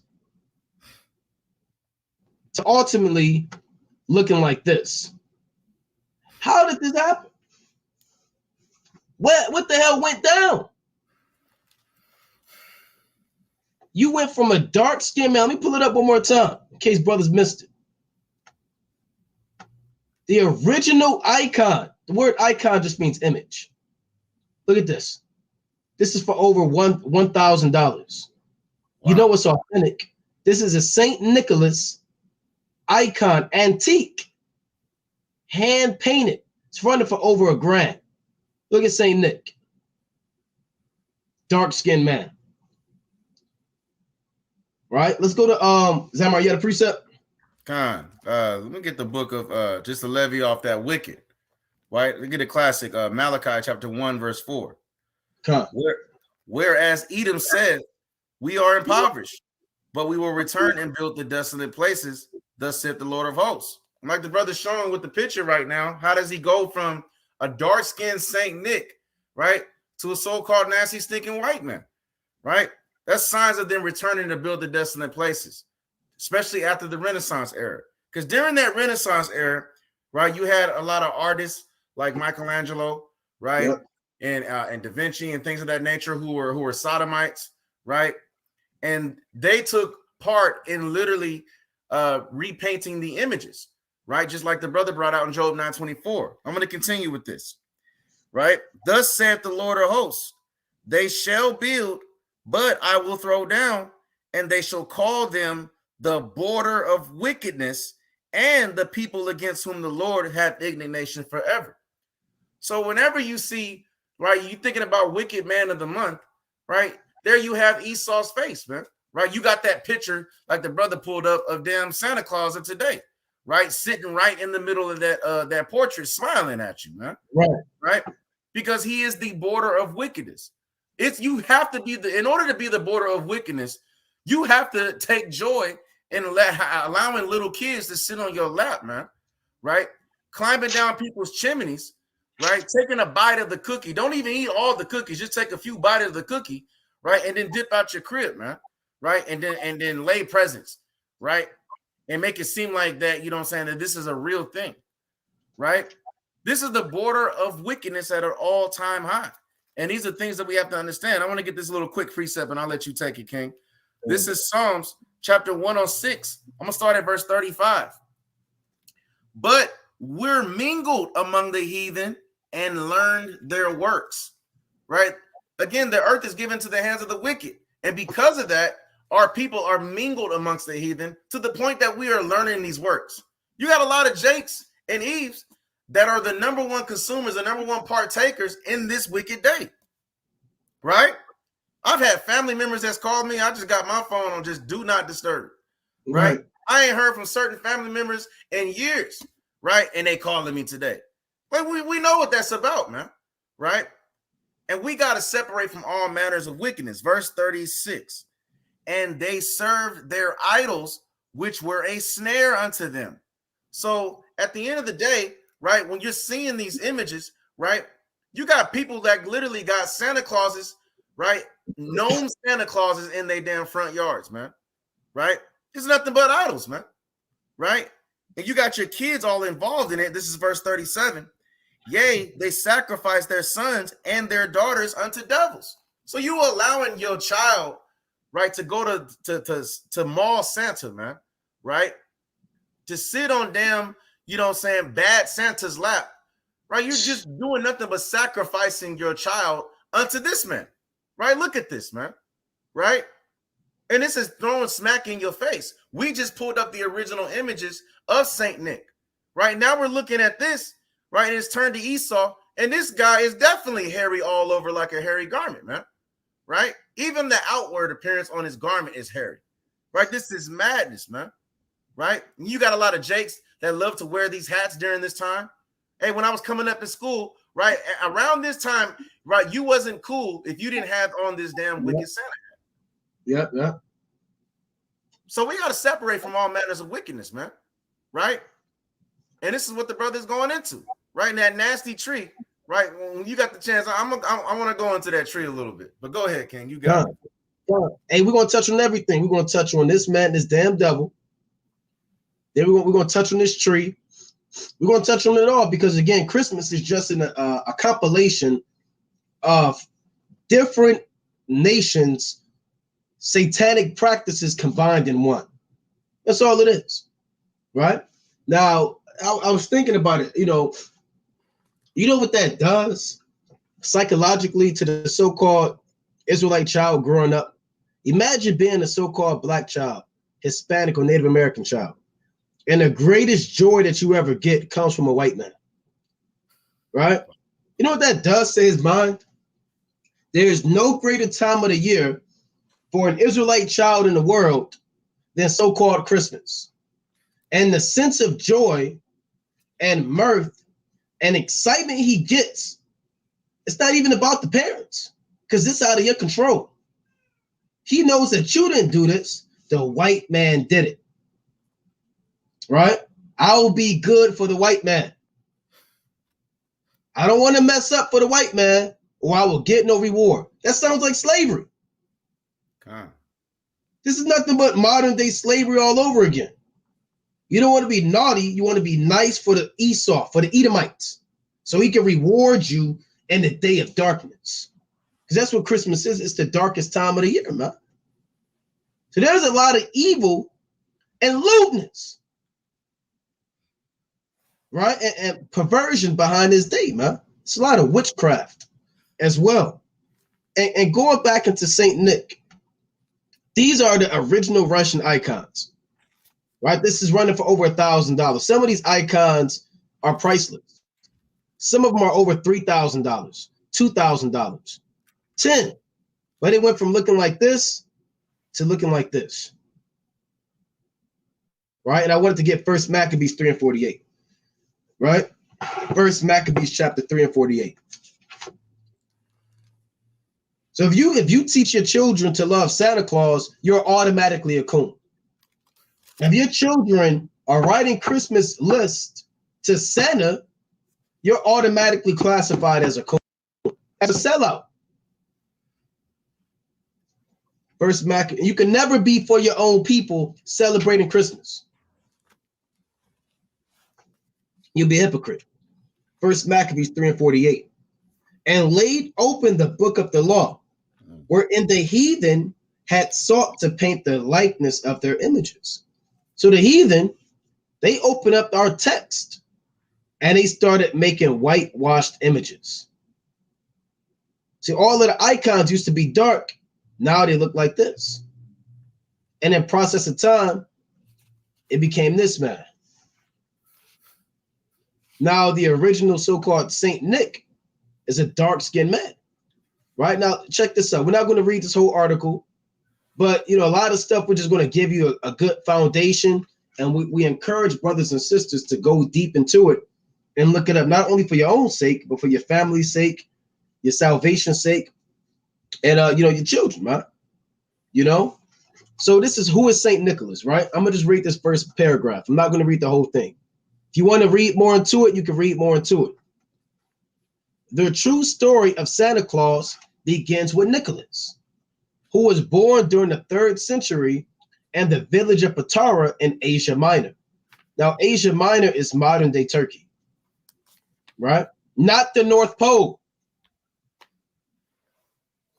At the time, the area was Greek and is now on the southern coast of Turkey. His wealthy parents, who raised him to be a devout Christian, died in an epidemic while Nicholas was still young. So his parents, they were Israelites. He's an Israelite.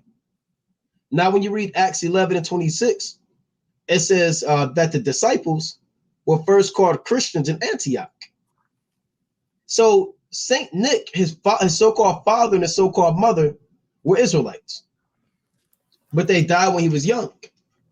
Obeying Yahweh's words to sell what you own and give the money to the poor.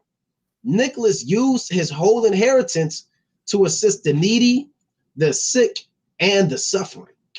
You see that? So that's where the concept of so-called gifts came from, and helping the children out and giving them a super soaker or those sock and boppers. Damn, I'm going back. Those way back, man. Right? But whatever they got now, man. Right? Whatever things they got now. But the concept of gift giving, it ultimately goes back to the true Saint Nick, man, who sold his inheritance and gave to the poor. He dedicated, and what does the so-called white man do this? When does the so-called white man assist the needy, the sick, and the suffering? Name one Edomite. He dedicated, see that dedication. He dedicated his life to serving the Most High. Does that sound like an Edomite? No. Uh-huh. Why would an Edomite dedicate his life to serving the Most High? Let me get this one quick precept on that. We'll go to Psalms chapter 36 and 1. Right?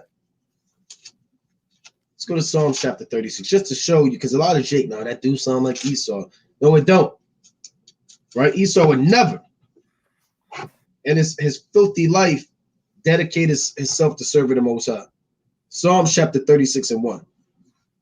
The transgression of the wicked saith within my heart that there is no fear of God before his eyes. So David saw the sins of the so-called white man. He said it's impossible. It's impossible. It's just impossible for this man to fear God based off of the sins that he does on the earth. How can you fear God being a pedophile, legalizing sodomy and lewdness? How does a so-called white man dedicate his life to serving God when he erects satanic temples and allows you to freak off? But the true Saint Nick, a so-called black man, an Israelite, dedicated his life to serving God and was made bishop of Myra while still a young man. So he was on fire. Bishop Nicholas became known throughout the land for his generosity to those in need, his love for children, and his concern for sailors and ships, man. That's why Saint Nick love the kids now, Santa Claus. You ever wonder what that concept of why the kids have to sit in their lap? Well, Saint Nick loved the children, man. Yahweh Shah loved children, the little ones, the meek, the lowly. Let's read on. I'm gonna read a little bit more. Under the Roman Emperor Diocletian, now Diocletian was a Jake, right? A wicked Israelite. Under the Roman Emperor Diocletian, who ruthlessly persecuted Christians, Bishop Nicholas suffered for his faith, was exiled and imprisoned. The prisons were so full of bishops, priests, and deacons that there was no room for the real criminals, murderers, robbers, and thieves. After his release, Nicholas attended the Council of Nicaea in 325 AD, right? And a lot of pagan customs were incorporated into so-called Christianity at that time, like Easter, Christmas, Sunday worship. He died December 6 in AD 343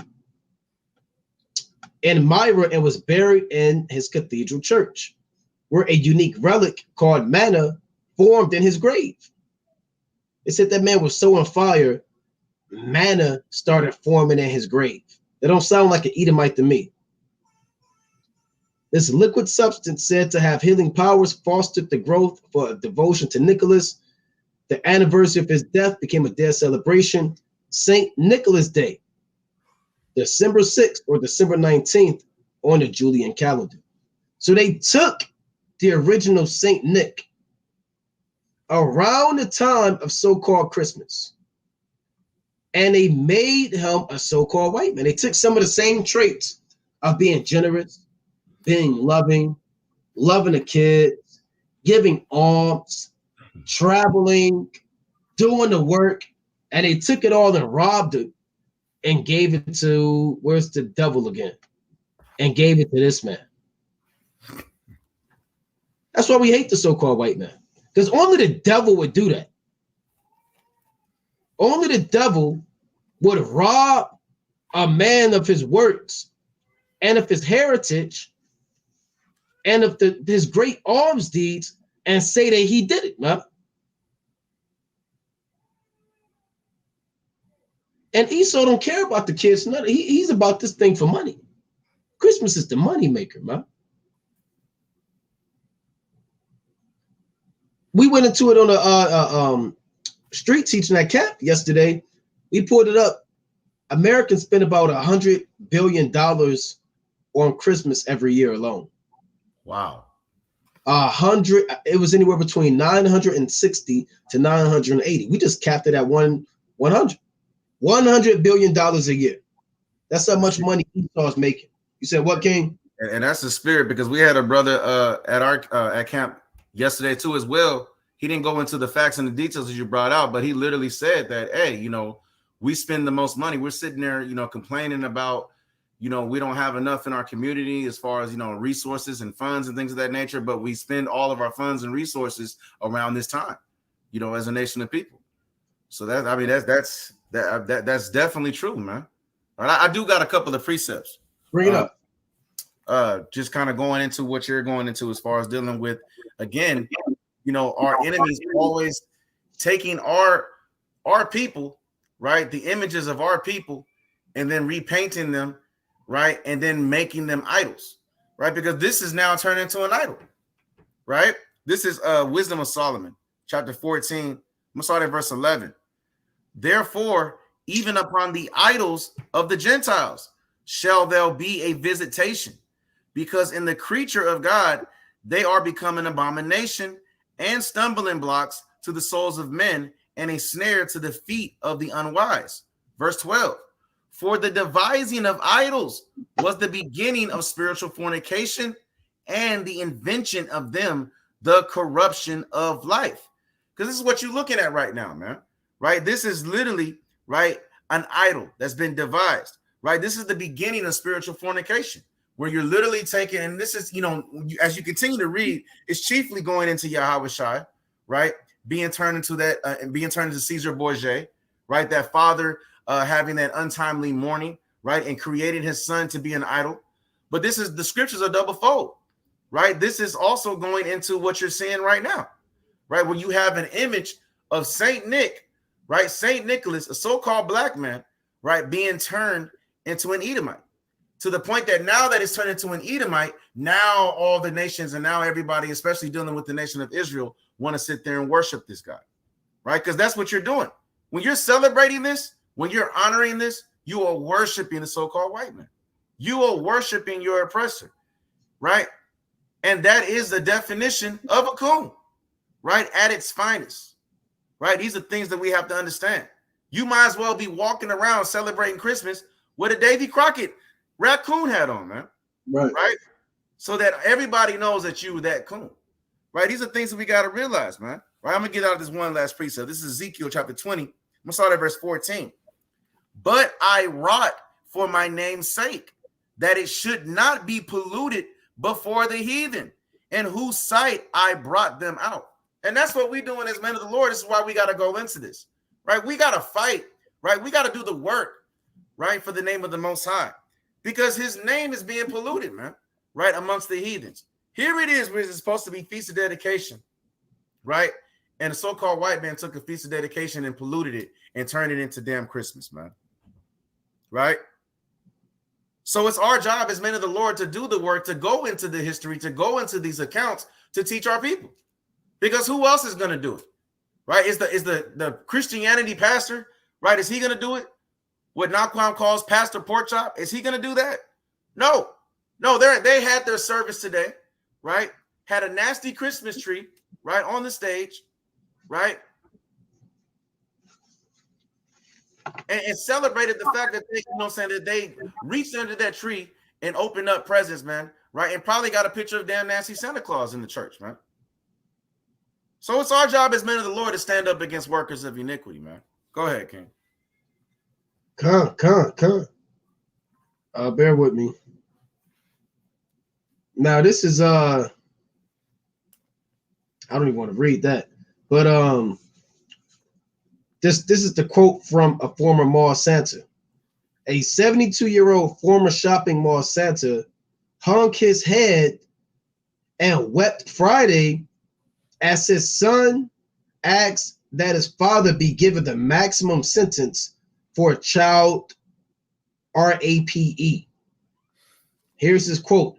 I was Satan, not Santa, child molester says. Wow. You see that? Wow. Out of his own mouth. You can look this up. I was Satan, not Santa, molester says. His name is Ronald McDonald. That's his real name. Wow. Real name. This is real.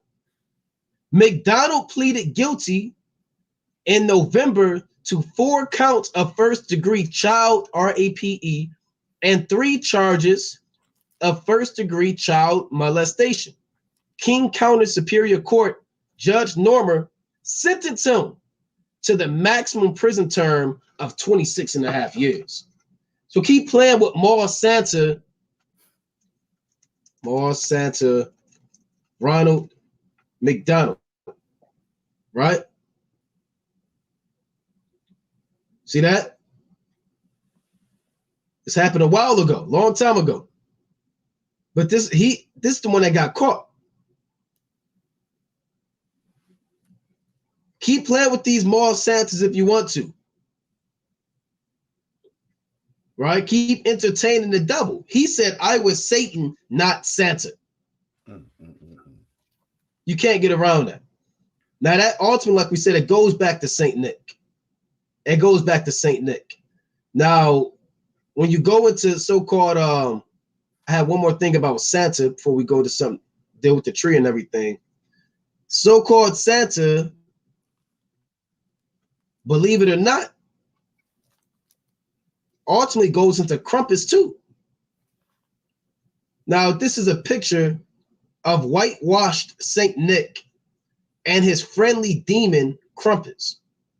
So the original so-called Santa Claus was always accompanied not just by elves and, you know, his wife at the North Pole and a manufacturing facility pushing out numbers, crunching numbers, but also he was always accompanied by a demon. And they would visit children in the middle of the night. You see this man? He got his tongue out. There's a lot of lewdness behind this. Krampus is an horned anthropomorphic figure in the Central and Eastern Alpine folklore of Europe. During the Advent season, scares children who misbehaved, assisting Saint Nicholas or Santa Claus. The pair, so they would roll up. They would both, I think, slide down that chimney, man. How is this of God? Isn't it supposed to be the birth of Jesus the Christ? We're going to talk about all that. This is supposed to be of God. And if this is patterned after Saint Nick, the actual apostle and bishop, he didn't walk around with a demon with him or a demon on him. Huh? Only Esau will come up with something so profane. So he would assist them, and the pair would visit children on the night of December 6th. Then it eventually turned to December 25th, with St. Nicholas rewarding the well-behaved children with modest gifts such as oranges, dried fruits, walnuts, and chocolate, while the badly behaved ones only received punishment from Krampus with birch rods, right? This is a birch rod, so they will whip them and beat them. So if you're going to get your children into Santa Claus, tell them the whole deal, man. That he rode with a demon named Krampus that will hang you up and whip you like a slave. The so-called white man, if your child was out of order, he will hang up your so-called Black, Hispanic, and Native American child and watch him get whipped and beat like a slave. Man. For misbehaving. You said what? That's madness, and he would eat them too as well. Yeah, he would eat them. He would eat them. Matter of fact, King, if you just pull up Krampus, Krampus movie, right, and you pull up images, right, these are the images that it's giving you, right? It's all out wickedness, man. Thrown smack in your face, right? Go to images.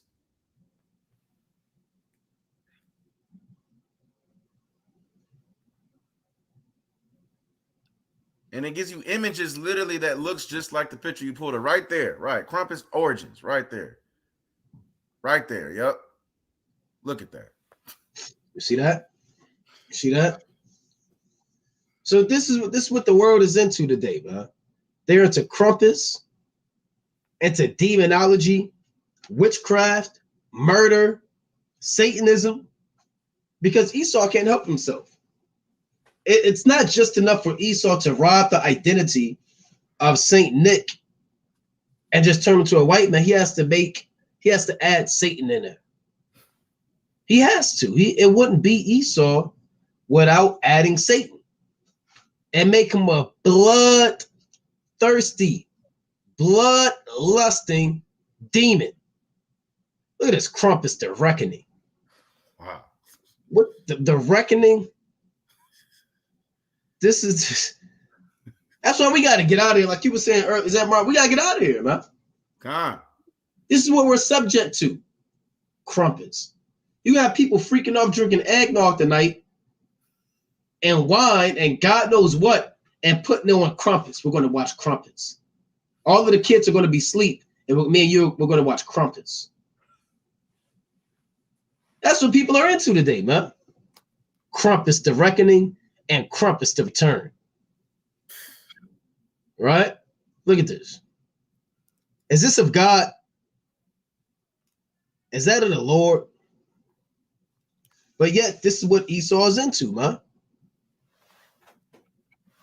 Right? Let me get this in the book of Psalms, chapter 55 and 19. Right? Let me go to Psalms chapter 55 and 19. Psalms chapter 55 and 19. Because that's his MO. Right, Salakia. It reads, the Most High shall hear and afflict them, even he that abideth of old, Salah, because they have no changes. Therefore they fear not God. So Esau doesn't have any changes. He's always the devil. He's always going to incorporate some high level of demonology and Satanism in anything. It went from Saint Nick, an Israelite priest and bishop who kept the law, and Esau perverted it and turned it into Satan. Right? He turned it into Satan and just completely start doing whatever he wanted to do, man. Let me go to Romans chapter 1 real quick. All right. Right, let's go to Romans. Actually, I'm going to go to 1 Thessalonians. Right? 1 Thessalonians chapter 4 and verse 4. Okay, this is 1 Thessalonians chapter 4 and 4. That every one of you, Salakia, I'm on 4 and 4. That every one of you should know how to possess his vessel in sanctification and honor, not in the lust of concupiscence, even as the Gentiles which know not God. So you should know how to rule over your spirit and have a spirit of serving the Most High, not as the Gentiles which know not God, and a spirit of lust, bloodlust, damn wickedness, concupiscence, folly, even as the Gentiles which know not God. You have something else on this up? Con, I wanted to just double off what you had to say real quick. I got a couple of precepts, and then you got it, King. Let's go to the book. I'm going to get the book of the classic, Hebrews chapter 12. Right, I'm starting at verse 16. Lest there be any fornicator or profane person, as Esau, who for one morsel of meat sold his birthright. For we know how that afterward, when he would have inherited the blessing, he was rejected. For he found no place of repentance, though he sought it carefully with tears.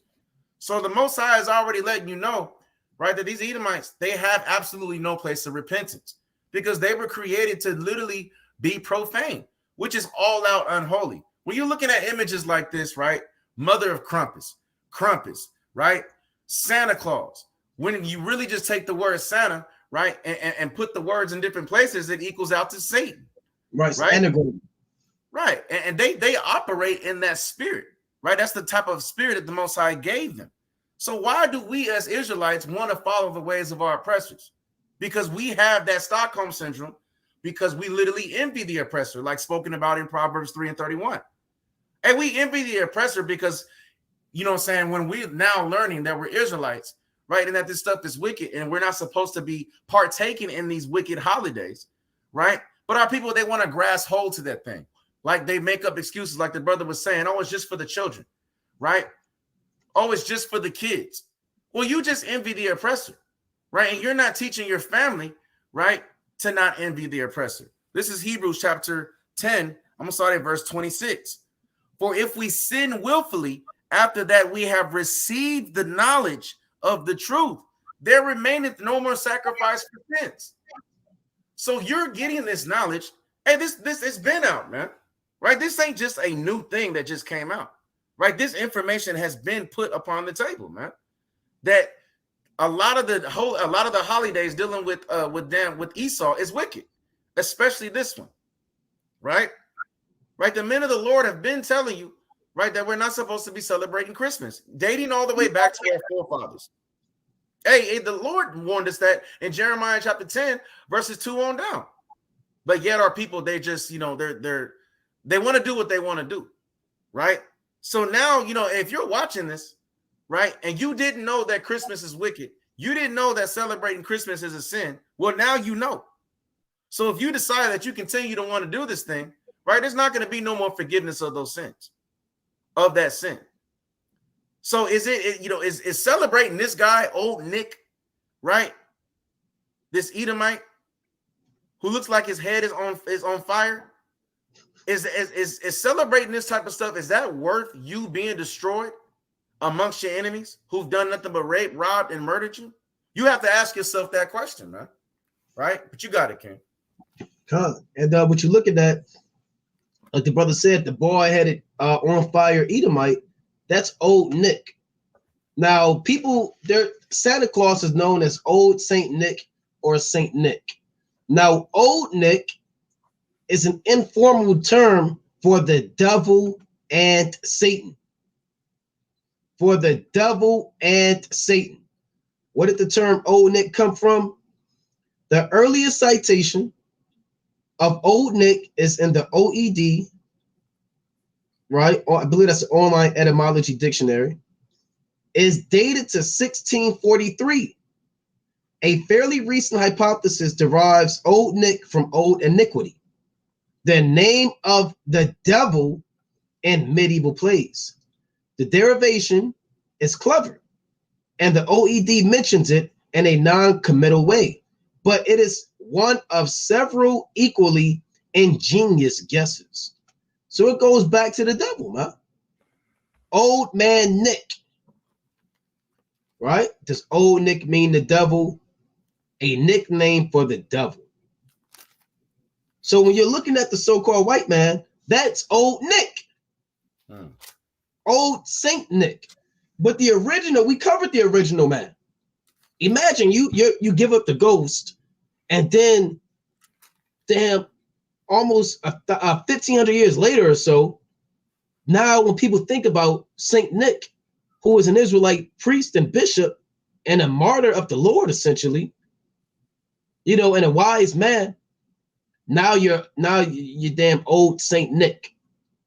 Let me go to James chapter 4:4 real quick. Right? James, the 4th chapter and the 4th verse. Right? Just for, clarity's sake, man. Because people don't see that, that's not a big deal. As long as I don't eat pork, I can still keep Christmas. I kept the feast of dedication. You're being over righteous. Well, this is what the Most High said. James 4:4. Yea, adulterers and adulteresses, know ye not that the friendship of the world is enmity with God? Whosoever therefore will be a friend of the world is the enemy of the Most High.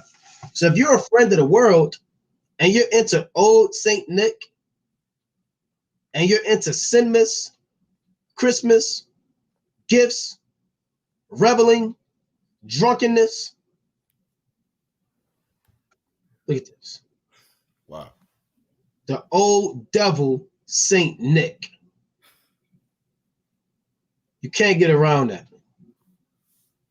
The old devil, Saint Nick. And this is a real life individual, man.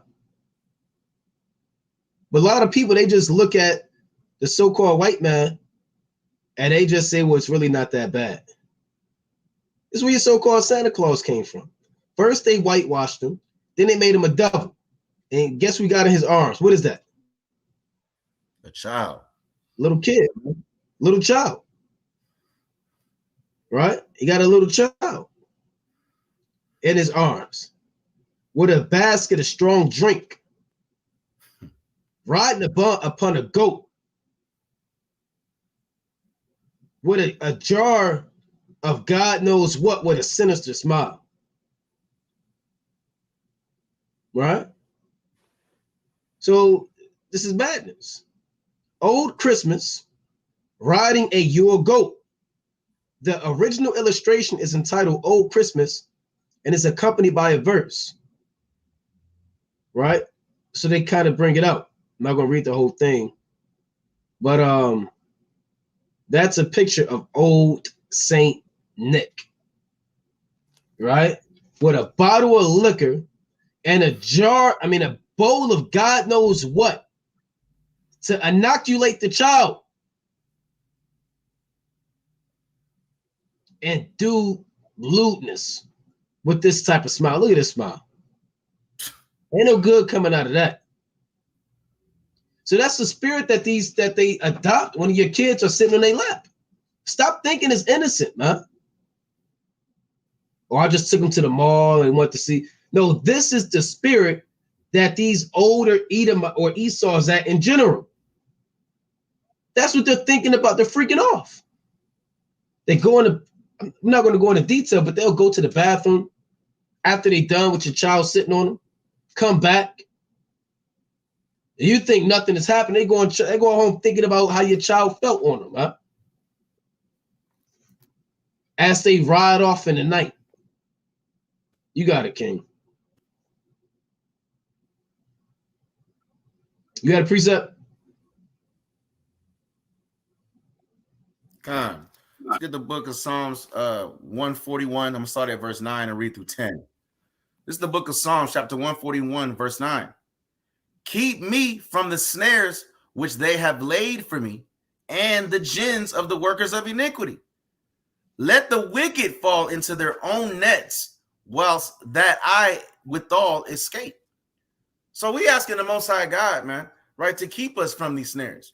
Right, this stuff that's being revealed today, man, these are nothing but snares, right? Traps, right? You're falling into a trap if you're wanting to partake in Christmas, right? And we're asking the Lord to take us away from these traps, which is why that we separate ourselves completely away from the ways of Babylon the Great and the gins of the workers of iniquity, right? Because when you want to sit there and partake in iniquity, you're drunken with the philosophy of Babylon the Great. To think that, like the brother pulled out, old Saint Nick, right, is some nice guy, man, right? That this guy right here is some nice guy, right? He got a bowl full of, like you said, who knows what, right? Full of gin, right? Filled with iniquity. Probably got this child drunk, right? With the philosophy, thinking that this child's thinking that he's going to ride off into the sunset on this goat with this creepy so-called white man and go eat a bunch of cookies and drink milk, right? And he's got this sinister smile on his face, like, no, I'm about to go sacrifice this child, man. Right? I got this child, right? This is the same type of sinister face that we get in the camps, man, when we out there on the highways and hedges, when our enemies walk by, right? This is the same type of smile that our enemies are giving us right now for those who want to sit there and partake in Christmas. When they look at the numbers, when they look at who spent the most money during this season, right? This is the same type of smile that they have. So we got to let them fall into their own traps. Let them fall into their own ways, right? Don't follow the ways of these heathens, man. Thus said the Lord. But you got it, King. Khan is right, man. And that's your so-called Santa Claus, man. He's not at the North Pole in a warehouse, man. You know, with workers and slaves, and it goes back to the lies that they put on one of our forefathers, man. One of the earliest church bishops of Asia Minor, how they whitewashed it and incorporated satanic elements into it, man, and put the facade on it of him being a friendly, generous guy.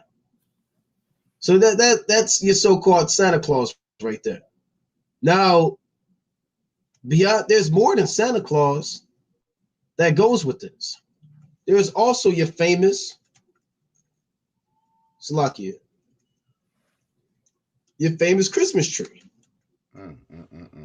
So now we got Santa Claus, and now we got your so-called Christmas tree.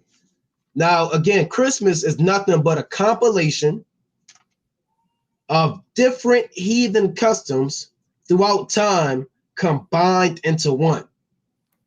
So Santa Claus really had nothing to do with a Christmas tree, but they combined all of these gods together.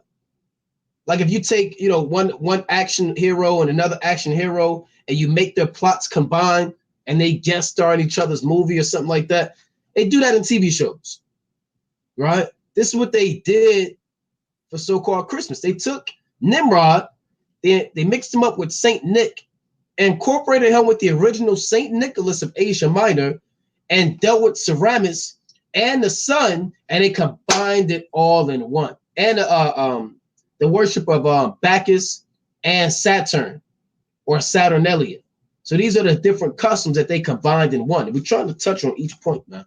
But you got it, King. I know you want to get in this too. I got some things. Come on. I wanted to share my screen real quick, if you don't mind. Okay, yeah, do your thing. Let me close this out. All right, Salakia, 1 second here. That's something that I brought this out too, also on the backup channel, and I just thought this was very interesting on this Christmas tree. All right, share this real quick. All right.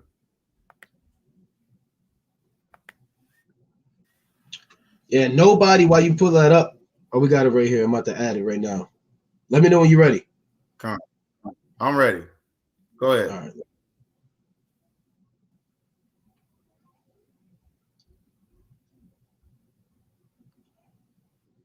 Can you see it? It should be up. Yeah, I see it. Okay, Con. Now, as you're seeing right here, right, and like the brother said, it goes into many different things dealing with this Christmas tree. But again, Esau is lewd. Esau is just all out wicked, right? So when you're looking at this, right, it kind of goes into Nimrod when you're dealing with this Christmas tree, right? It's showing, and I'm not gonna say all this, just for if kids are watching and things of that nature. Hopefully, brothers can actually read that, right? As you see over here to the top, right, represents, where everything starts. Then right over here, right, to the middle of this tree, right, represents the seed, right? Then when you get to the bottom of that tree, it represents where the seed is going to come out. And then what comes out of that seed? These presents, man, right? Really going into, right, the birth of Nimrod, right? And then you got a lot of Edomites that like to put this nasty wreath on their door, right? Which is going into, right, where Nimrod would have came out, right? And then you have the ribbon, which represents, the blood from the birth of fertility, right? This is all out madness, man. And when you allow your children, right, well, they're just getting presents under the tree. No, man, like when the moment that they bend down, you have to bend down, reach under this tree. You are already in a worship servitude position. You're worshiping, right, Esau. You're worshiping, right, the ancient Babylonians. Then you pull that present out, right, like it's some type of child, like when your child is born and then you're holding the child, right? Now, when you pull this present out, right, that's what that's representing. And then you open it up, and then all hell breaks loose, man. Right? And but yeah, and when you kind of look at it too, like you're looking at the Christmas tree, it also compares as far as the shape is concerned, right? Kind of goes into the Tower of Babel, man. Right? Kind of goes into the Tower of Babel. But that I'm gonna stop sharing this, King. But you got it, man. Okay, Khan. And like the brother said, it goes back to Nimrod. Now, Nimrod, I'm gonna go to Genesis. See if I can share my screen as well. I want to go to Genesis, the 11th or the 10th chapter. And I may touch on the 11th chapter. God, that's the spirit, right? So Nimrod was the first so-called ruler on the earth, right? Who's actually a Cushite. Now, the so-called brief synopsis of the tradition is Nimrod died, Nimrod's spirit ascended up into the sun, and like the brother said, his spirit came down inside that tree. And in order to serve Nimrod, you had to have those gifts from that tree. It was a sign of his birth and a sign of his power. And you have to bring, and that's a good point, the brother said, you have to pretty much prostrate yourself and submit yourself and bow down as you bring gifts onto Nimrod, who's in that tree. So stop thinking it's just, just fun and games, man. If it's so much fun and games, why would the Most High tell the Israelites not to fear the tree? All right, I'm gonna get that first before I go to Genesis. So this is really demonic. I don't care how they decorate it. We're so drunk. We think, oh, that's beautiful. You know, it's nice. I remember growing up, we'd be in Detroit and my great grandmother, she'll be trying to drive us around to see the damn Christmas lights, man. Oh, wow, look at that. And nobody wants to see that. People are competing. They're putting a tree right here, and they're putting a star up top, and who has the best decorations? It's nothing but madness. Now, this is a very demonic structure, right? Let's go to Jeremiah the 10th chapter, right? A very, very demonic instrument, right? This Jeremiah chapter 10 and verse 1. It reads, hear ye the word which the Lord speaketh unto you, O house of Israel. Thus said the Lord, learn not the way of the heathen, and be not dismayed at the signs of heaven. For the heathen are dismayed at them. For the customs of the people are vain. For one cutteth the tree out of the forest, the work of the hands of the workmen with the axe. And that's speaking about when they would go in the forest, cut the tree down like this with an axe. This is one of the customs of the Babylonians that Jeremiah is telling the Israelites about. He's telling them about this custom that you do or used to do to this day. One cutteth the tree out of the forest, the work of the hands of the workmen with the axe. They deck it with silver and gold. Isn't it silver and gold? Now, originally, before you had these glass ball ornaments, they say some of those used to be heads of people, right? And it would be heads of people for all of the people who didn't bring gifts to Nimrod. If you didn't bring gifts to Nimrod, you were put to death. What happens if you don't bring your offerings to the Most High or the priest? They don't do the sin offerings, and they get cut down.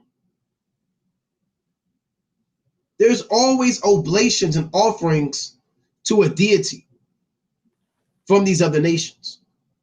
And they were offering it to Nimrod, masqueraded, his spirit being embedded in his tree. So the tree, like I said, is very, very, very demonic. Santa Claus is very demonic. Christmas is the most demonic day under the sun. Why do you think it's so esteemed by the so-called white man? Why do you think he exalts his day? Because it's Jesus' birthday? No, because it's the most demonic day. Why would Esau glorify something righteous? He's going above and beyond measure to glorify the most wicked day recorded on the earth, and it's Christmas. Real quick, I'm going to hold that one. I'm going to get this quick precept in Luke 16 and 15. Yeah. Real quick, this St. Luke chapter 16 and 15. And he said unto them, yea are they which justify yourselves before men, but the Most High knoweth your hearts. For that which is highly esteemed among men is abomination in the sight of God. You see that? The Most High said that thing, idea, philosophy, custom, tradition, the things that man exalts, the Most High said that's an abomination. Think about your enemy. Think about the psychology of your enemy. Why in the hell would he glorify something righteous? Why would he exalt it so much? Give you off of work. You can go home. He wants to get off of work. Everybody wants to freak off on his day because it's the most wicked day. It's the most wicked day. Hey, hell, even at the so-called workplace, they'll give you the day off after Christmas and the day off before Christmas to fulfill their lust. Hell, they had a song called The 12 Days of Christmas. On the first day of Christmas, so-and-so happened, then all the way up to the 12th day. Because they just can't get enough of sun worship and just evil. Now let me finish Jeremiah 10 real quick. Right? Jeremiah 10 and 2, 10 and 3. For the customs of Slakia, I read that already. Verse 4. They deck it with silver and gold. They fasten with nails and hammers that it move not. So they'll take that Christmas tree and they'll put that little base in there, right? That it don't move. They are upright as the palm tree, but speak not. They must needs be born, but then they have to be carried because they cannot go. Be not afraid of them. Because there was rumors going around. Oh, we're going to Babylon and the tree's going to be there. Nimrod is there. Why would Jeremiah say, don't be afraid of the damn tree? Why would you have to say that? Because we knew how demonic it was. And it kind of feared a lot of our people, man, when they saw that thing. They were scared to death. Oh, we have to bring gifts to it. We have to serve it. Jeremiah said, hey, don't fear it. It can't speak. It can't move. There's no Nimrod. They knew about that back then. It was talk going on about Nimrod being in that tree, and everybody knew it. But the Most High put the spirit on Jeremiah to tell him, do not fear it. You got it, King. God, this is the book of Isaiah, chapter 40. I'm going to start at verse 17. I'm going to read through 20. All nations before him are as nothing, and they are counted to him less than nothing and vanity. So we can't, again, why do we want to partake in these other nations' traditions, man? They're accounted to the Most High as nothing. Everything that they do is vanity. This Christmas tree is vanity. This whole day is vanity as far as what they're dedicating it to. Verse 18, to whom then will ye liken God? Or what likeness will ye compare unto him? This is the point. Verse 19, the workman melteth a graven image, and the goldsmith spreaded it over with gold and casted silver and chains, right? He that is so impoverished that he hath no oblation chooseth a tree that will not rot. He seeketh unto him a cunning workman to prepare a graven image that shall not be moved. So this is nothing but a graven image, right? When you're literally cutting off that tree from the forest, right? And then you're putting it down and fastening nails and decorating it with all the gold and the silver ornaments, right? Then it's becoming an image. It's becoming an idol, right? And this is in the scriptures, man. And we're not supposed to sit there and serve these idols. This goes back to the worship of Nimrod. Let me get this real quick. This is Psalms chapter 135. I'm going to start at verse 15. The idols of the heathen are silver and gold, the work of men's hands. So all this stuff is just work of men's hands, right? That are turned into idols. And there's nothing glorious about this day. There's nothing glorious about this tradition. There is nothing holy about this tradition, right? These guys sit there and come up with these trees, right? You probably got a lot of family members that are sitting around this damn tree today, right? Singing wicked Christmas songs, right? When did the Lord say that we're supposed to be doing that, man? Right? Where do we find in the accounts of the righteous forefathers, man, gathering around a tree with presents under it and ornaments, singing wicked Christmas songs, right? Let me get this real quick. Let's go to the book. Let me get the book of Amos, right? The classic, chapter 5. I'm going to start at verse 21, right? And read, I'm going to read all the way to 23, right? Bear with me. This is Amos, chapter 5, right? And I'm going to start at verse 21. And it says, I despise your feast days, and I will not smell in your solemn assemblies. Though ye offer me burnt offerings and your meat offerings, I will not accept them. Neither will I regard the peace offerings of your fat beast. You're gonna have you got a lot of wicked Jakes and Eves that are cooking up that nasty stinking ham, right? Cooking up turkey again, right? You got a lot of our people are wicked, right? Now turkey is lawful to eat, right? But a lot of our people, they only want to eat turkey twice a year. Once on Thanksgiving, then they turn it right back around and do it again on damn Christmas, right? And look at this, man, right? They don't even like pineapple, but they're going to get pineapple and they're going to dress it around the damn ham, right? They're going to invite Grandma Old Betty, right, from down south, right, with gout in her foot, and she's cooking up a pot of chitlins right now while they're gathered around this tree singing damn wicked Christmas songs. This is verse 23. Take thou away from me the noise of thy songs, for I will not hear the melody of thy vows, of thy viols, right? And the Most High is not hearing none of these wicked Christmas songs, man. You're there gathered around the tree talking about silver bells, silver bells. The Most High is not dealing with that, right? And Lord willing, man, this stuff is going to turn, and the songs that are going to be singing, right, are going to be remixed. And we're going to be singing missile bells, because it's about to be destruction time in this city, man.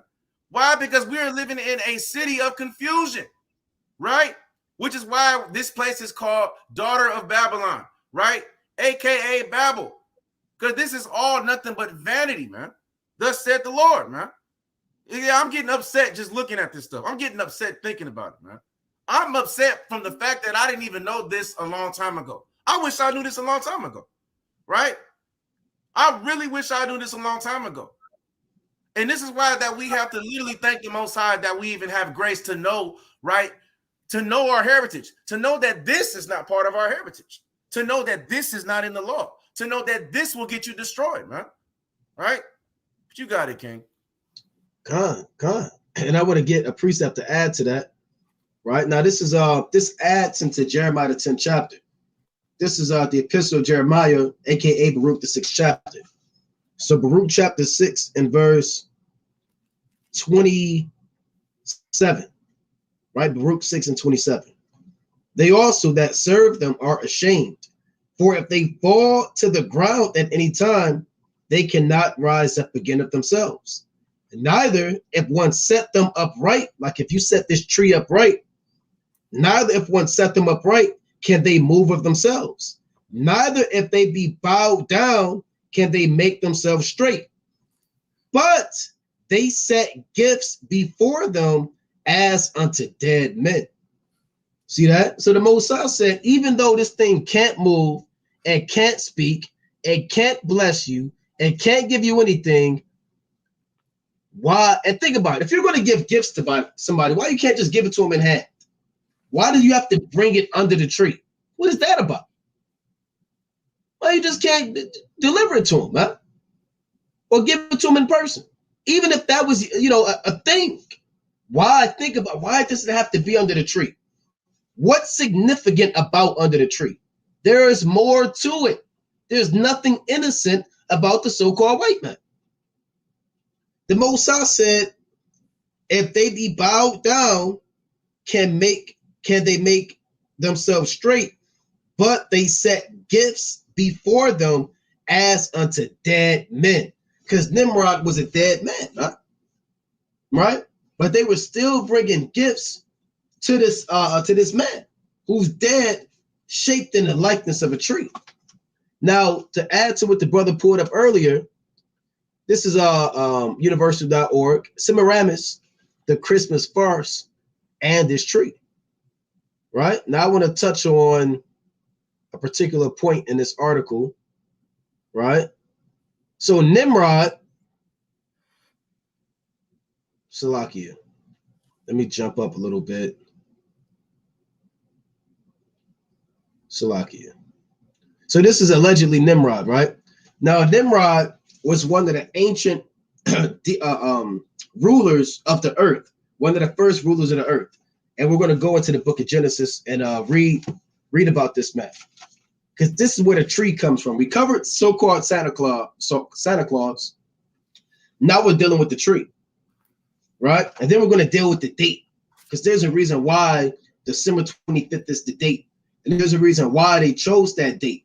And why they said Jesus Christ was born in that date. So we're going to kind of, we're dissecting this thing through the spirit and power of Yahweh Hashem Yahushua. All right, let's go to Genesis real quick. All right, we're not going to read this entire chapter, but I'm going to read Genesis chapter 10, and I'm going to read verse 6. Right? So this is what scholars call the table of nations. Genesis chapter 10 and 6. And the sons of Ham, Cush, and Mizraim, and Phut, and Canaan. Right? Now, Cush are your so-called Ethiopians. Mizraim are your so-called Egyptians. Phut are your so-called North Africans. And the Canaanites dwelt out in Mesopotamia and parts of mid to South Africa. And the sons of Cush, Seba and Havilah, and Sapta and Ra'ama and Sabteka, and the sons of Ra'ama, Sheba and Dedan. Verse 8 in Genesis chapter 10. And Cush begot Nimrod. He began to be a mighty one in the earth. He was a mighty hunter before Yahweh. Wherefore it is said, even as Nimrod, the mighty hunter before the Lord. So he was a mighty man before the Most High. Not that the Most High chose him to be mighty.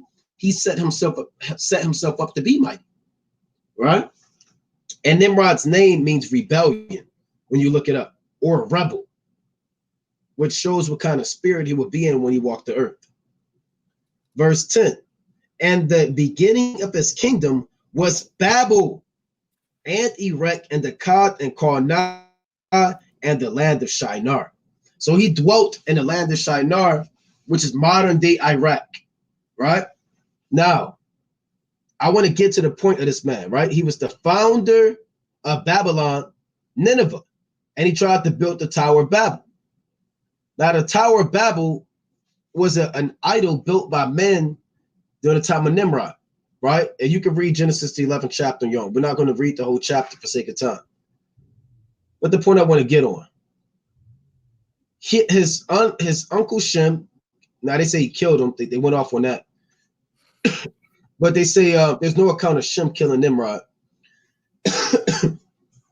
Semiramis, his wife and mother, spread a lie and said that he had not died, but had in fact gone into heaven, since he called himself the sun god.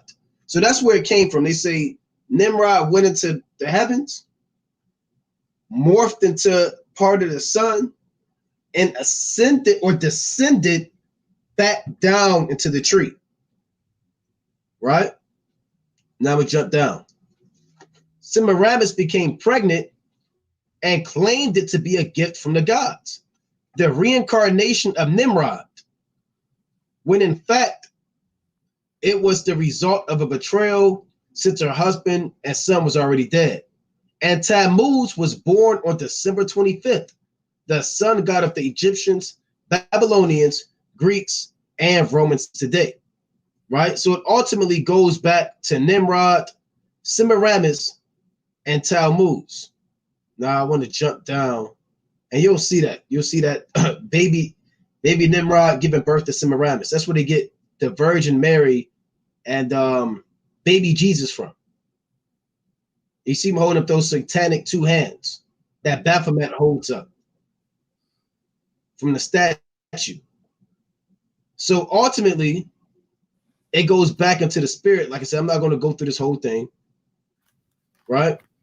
But it goes back to the spirit of Nimrod being inside that so-called sinmas tree or so-called Christmas tree.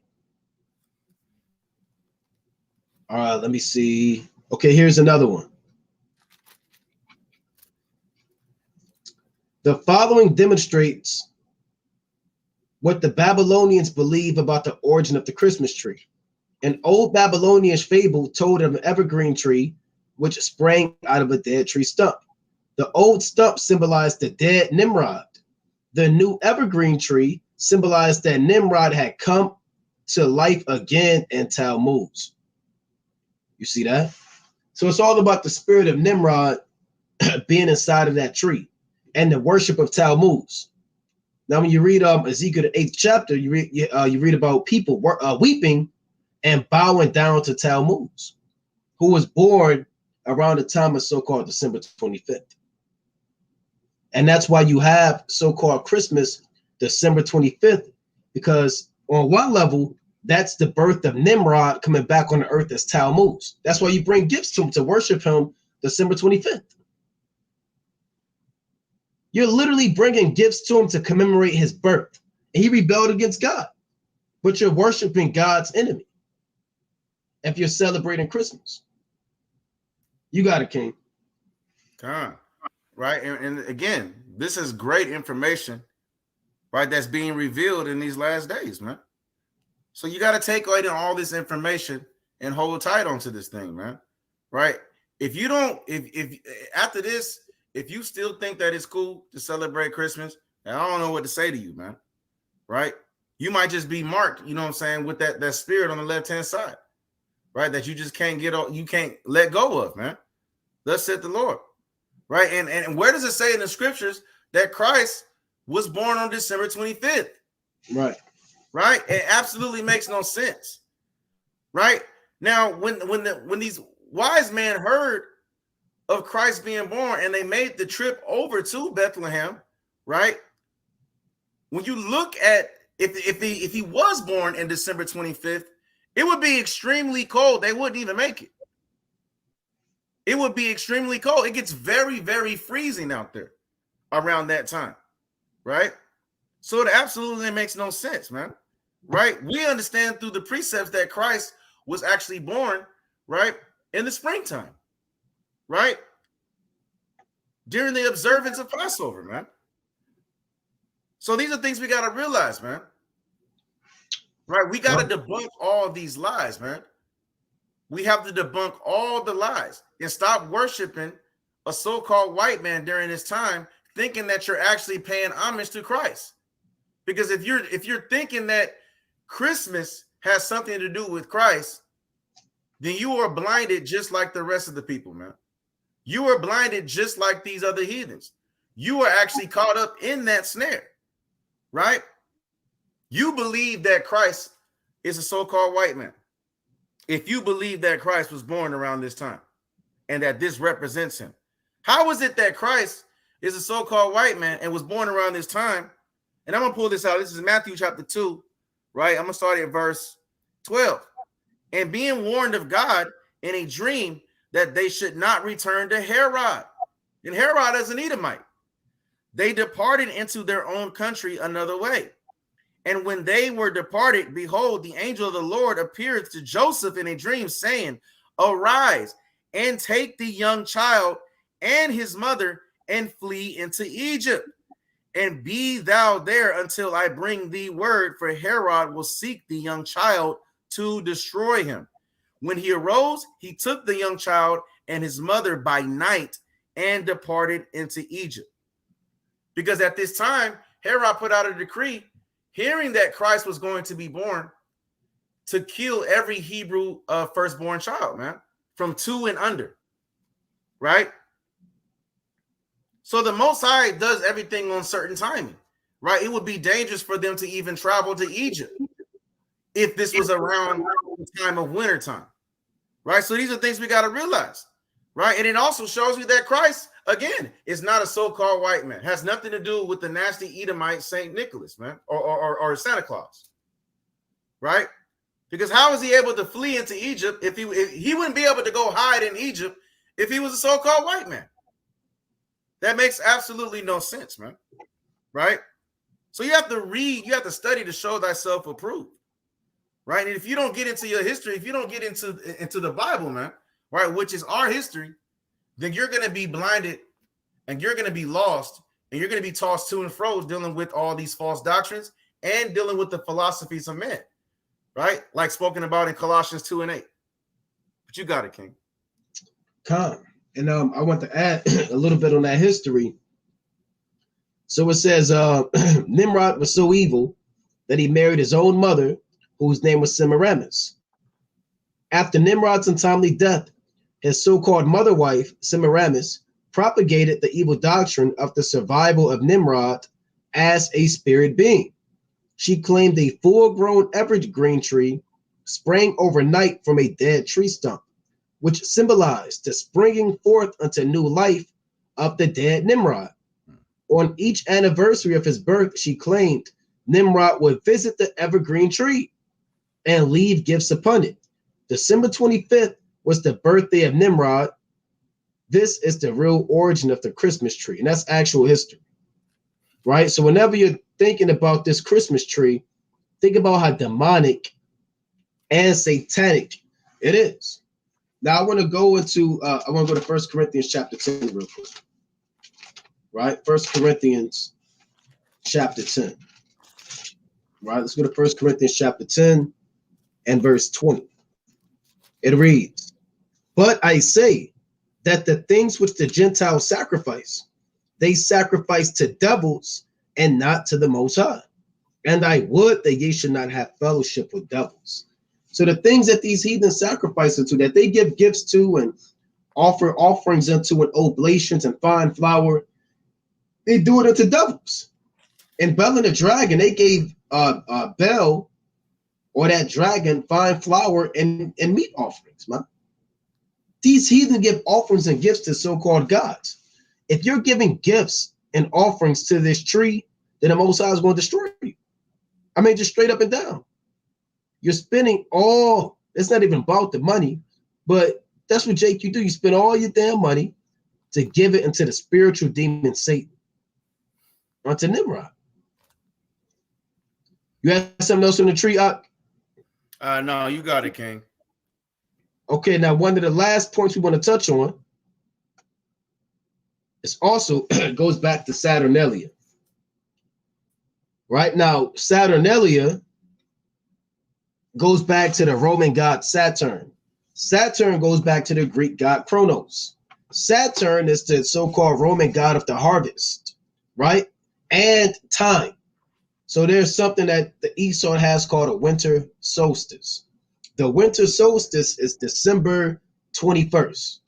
So around the time of the winter solstice, and after the harvest, there would be a feast dedicated to the so-called god Saturn, where they would give gifts, have the mistletoe, and freak off under the sun.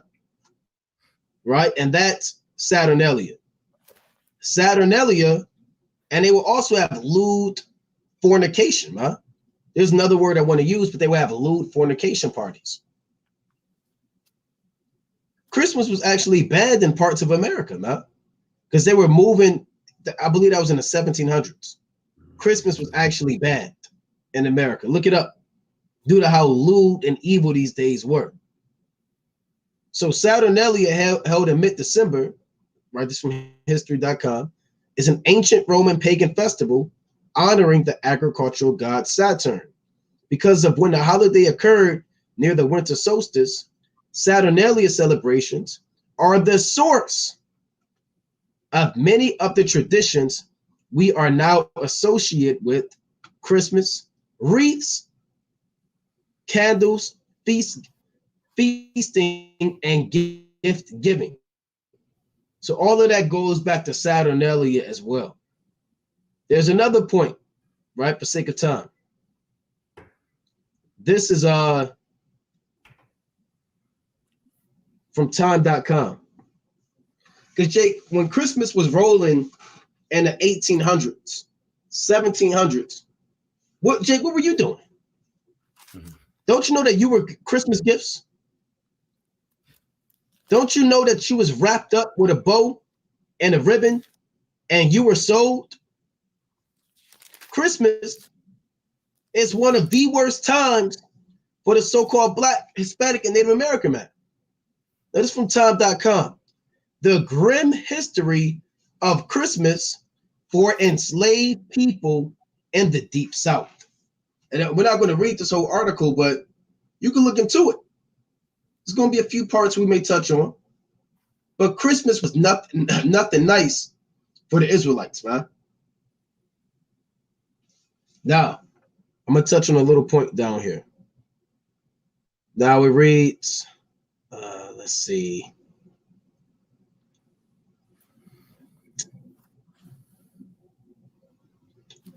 Okay, but the myth couldn't be further from reality. Many enslaved people spent the holidays worrying about getting sold or faced violence like whippings.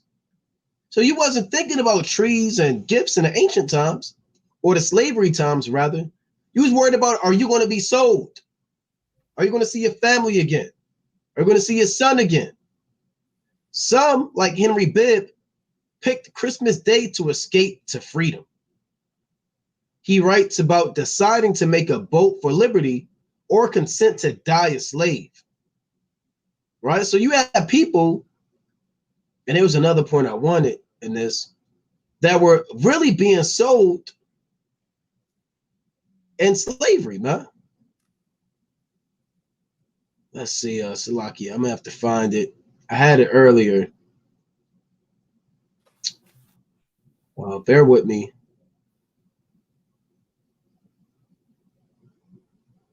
You got it, King. I want to find this. Con. And again, there's all types of lewd behavior that's going on during these times. And this is just the natural spirit of the Edomite. They are naturally built to be this way. Like the brother was talking about, you had all types of orgies and things like that going on, right?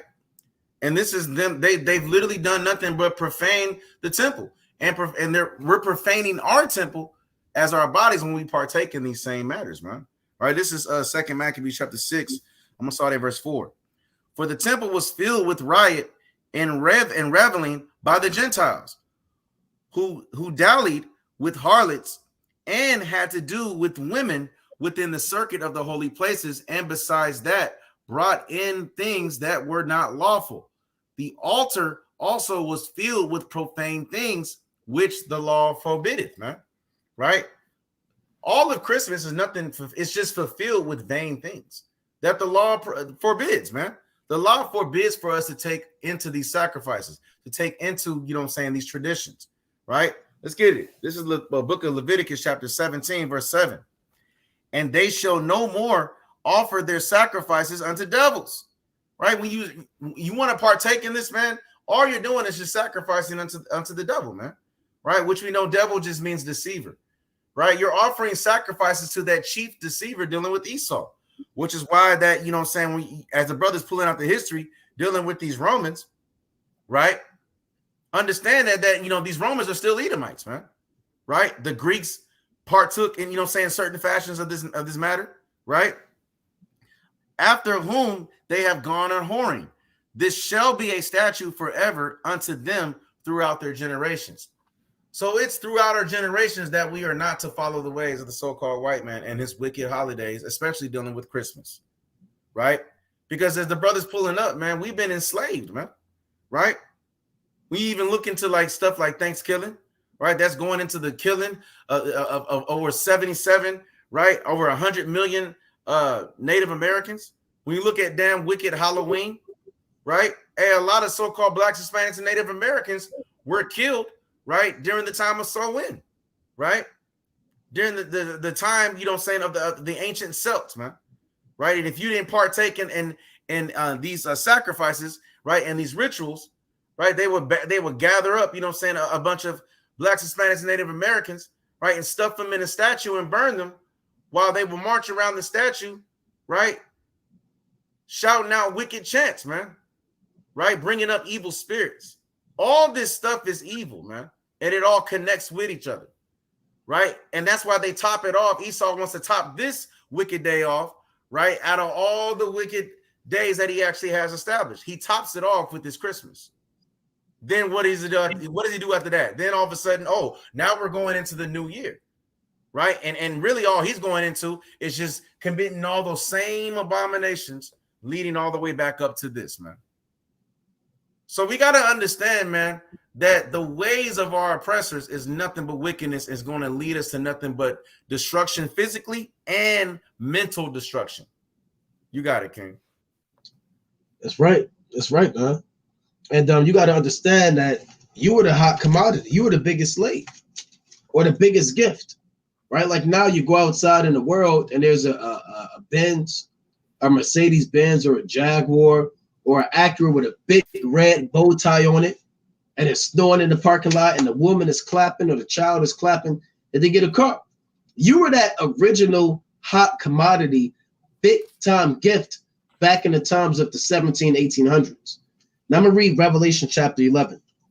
And I'm going to read what's on the screen. Right? Now this is Revelation. That's why you have to go into this history, man. The Lord said in Sirach 5:15, be not ignorant of anything in a great matter or a small. Revelation chapter 11 and 8. And their dead bodies shall lie in the street of the great city, which spiritually is called Sodom and Egypt, where also our Lord was crucified, right? So our dead bodies spiritually lie in America due to our people submitting to the philosophies and doctrines and the politics and the ways of this world.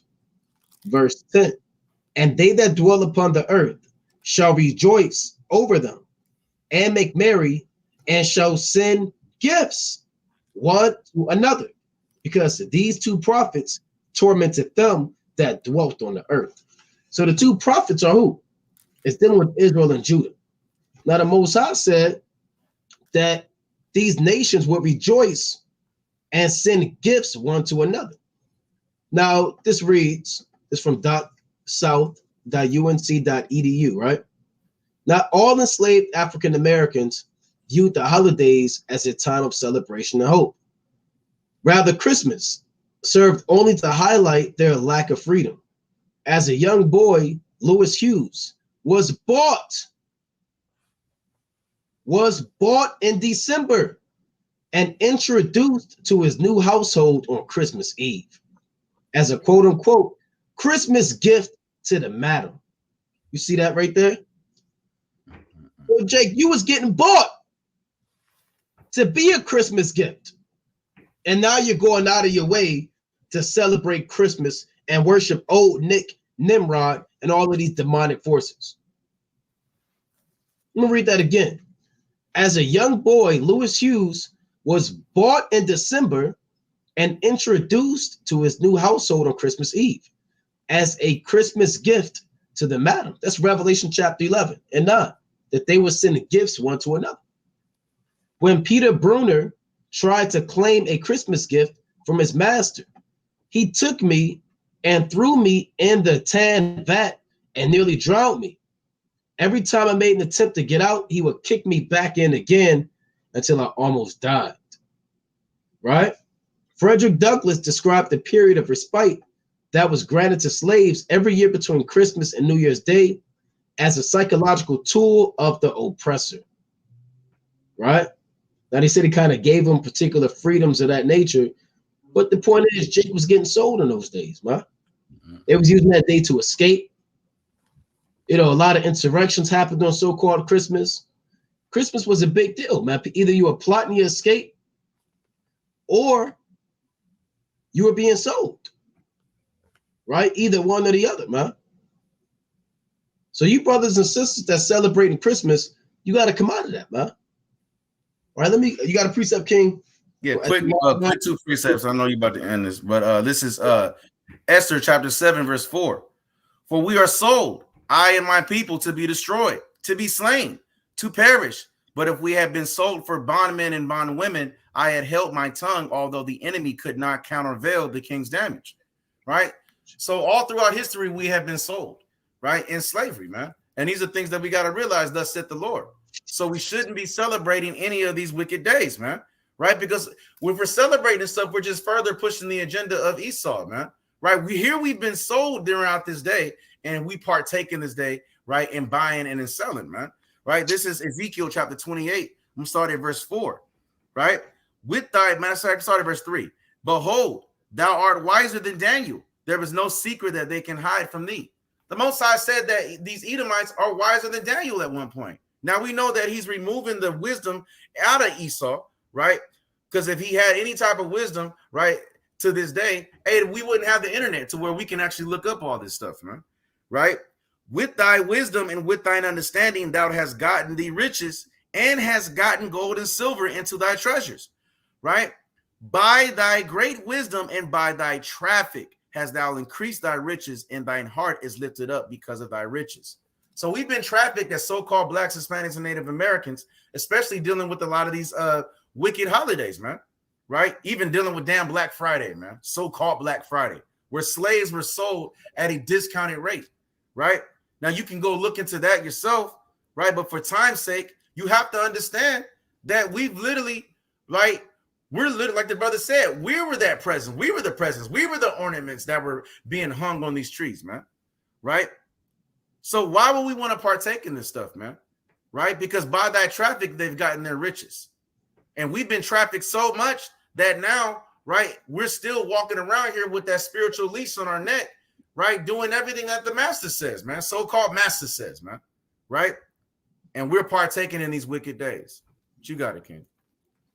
And I want to get to add to that. I want to go to 1 Peter chapter 4 and verse 1.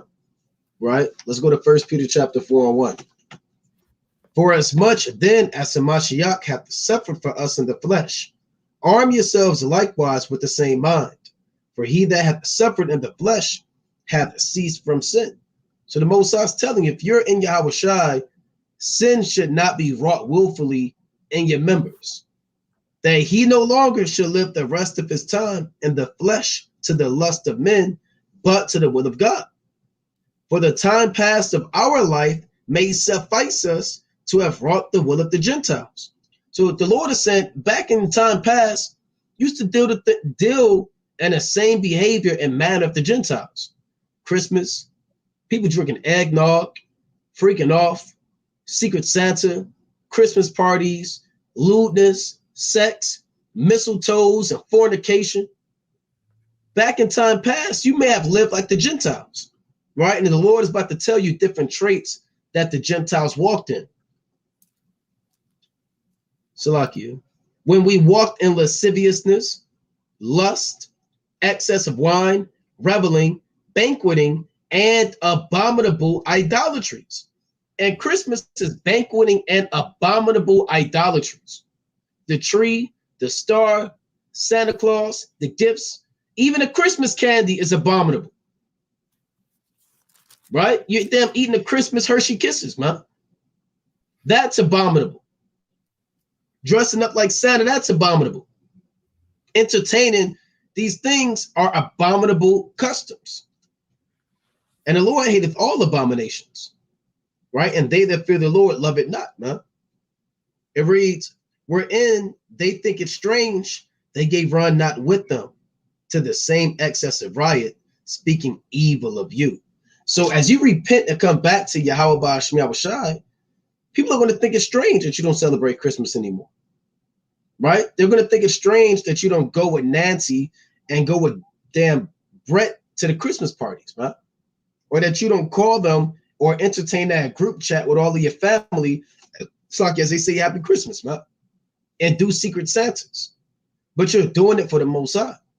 Right now, with a feast of dedication that's just expired as of sundown out here on the East Coast, right? But you brothers on the West Coast, you're still in it, right? And I believe on the West Coast, you know, they get to keep it.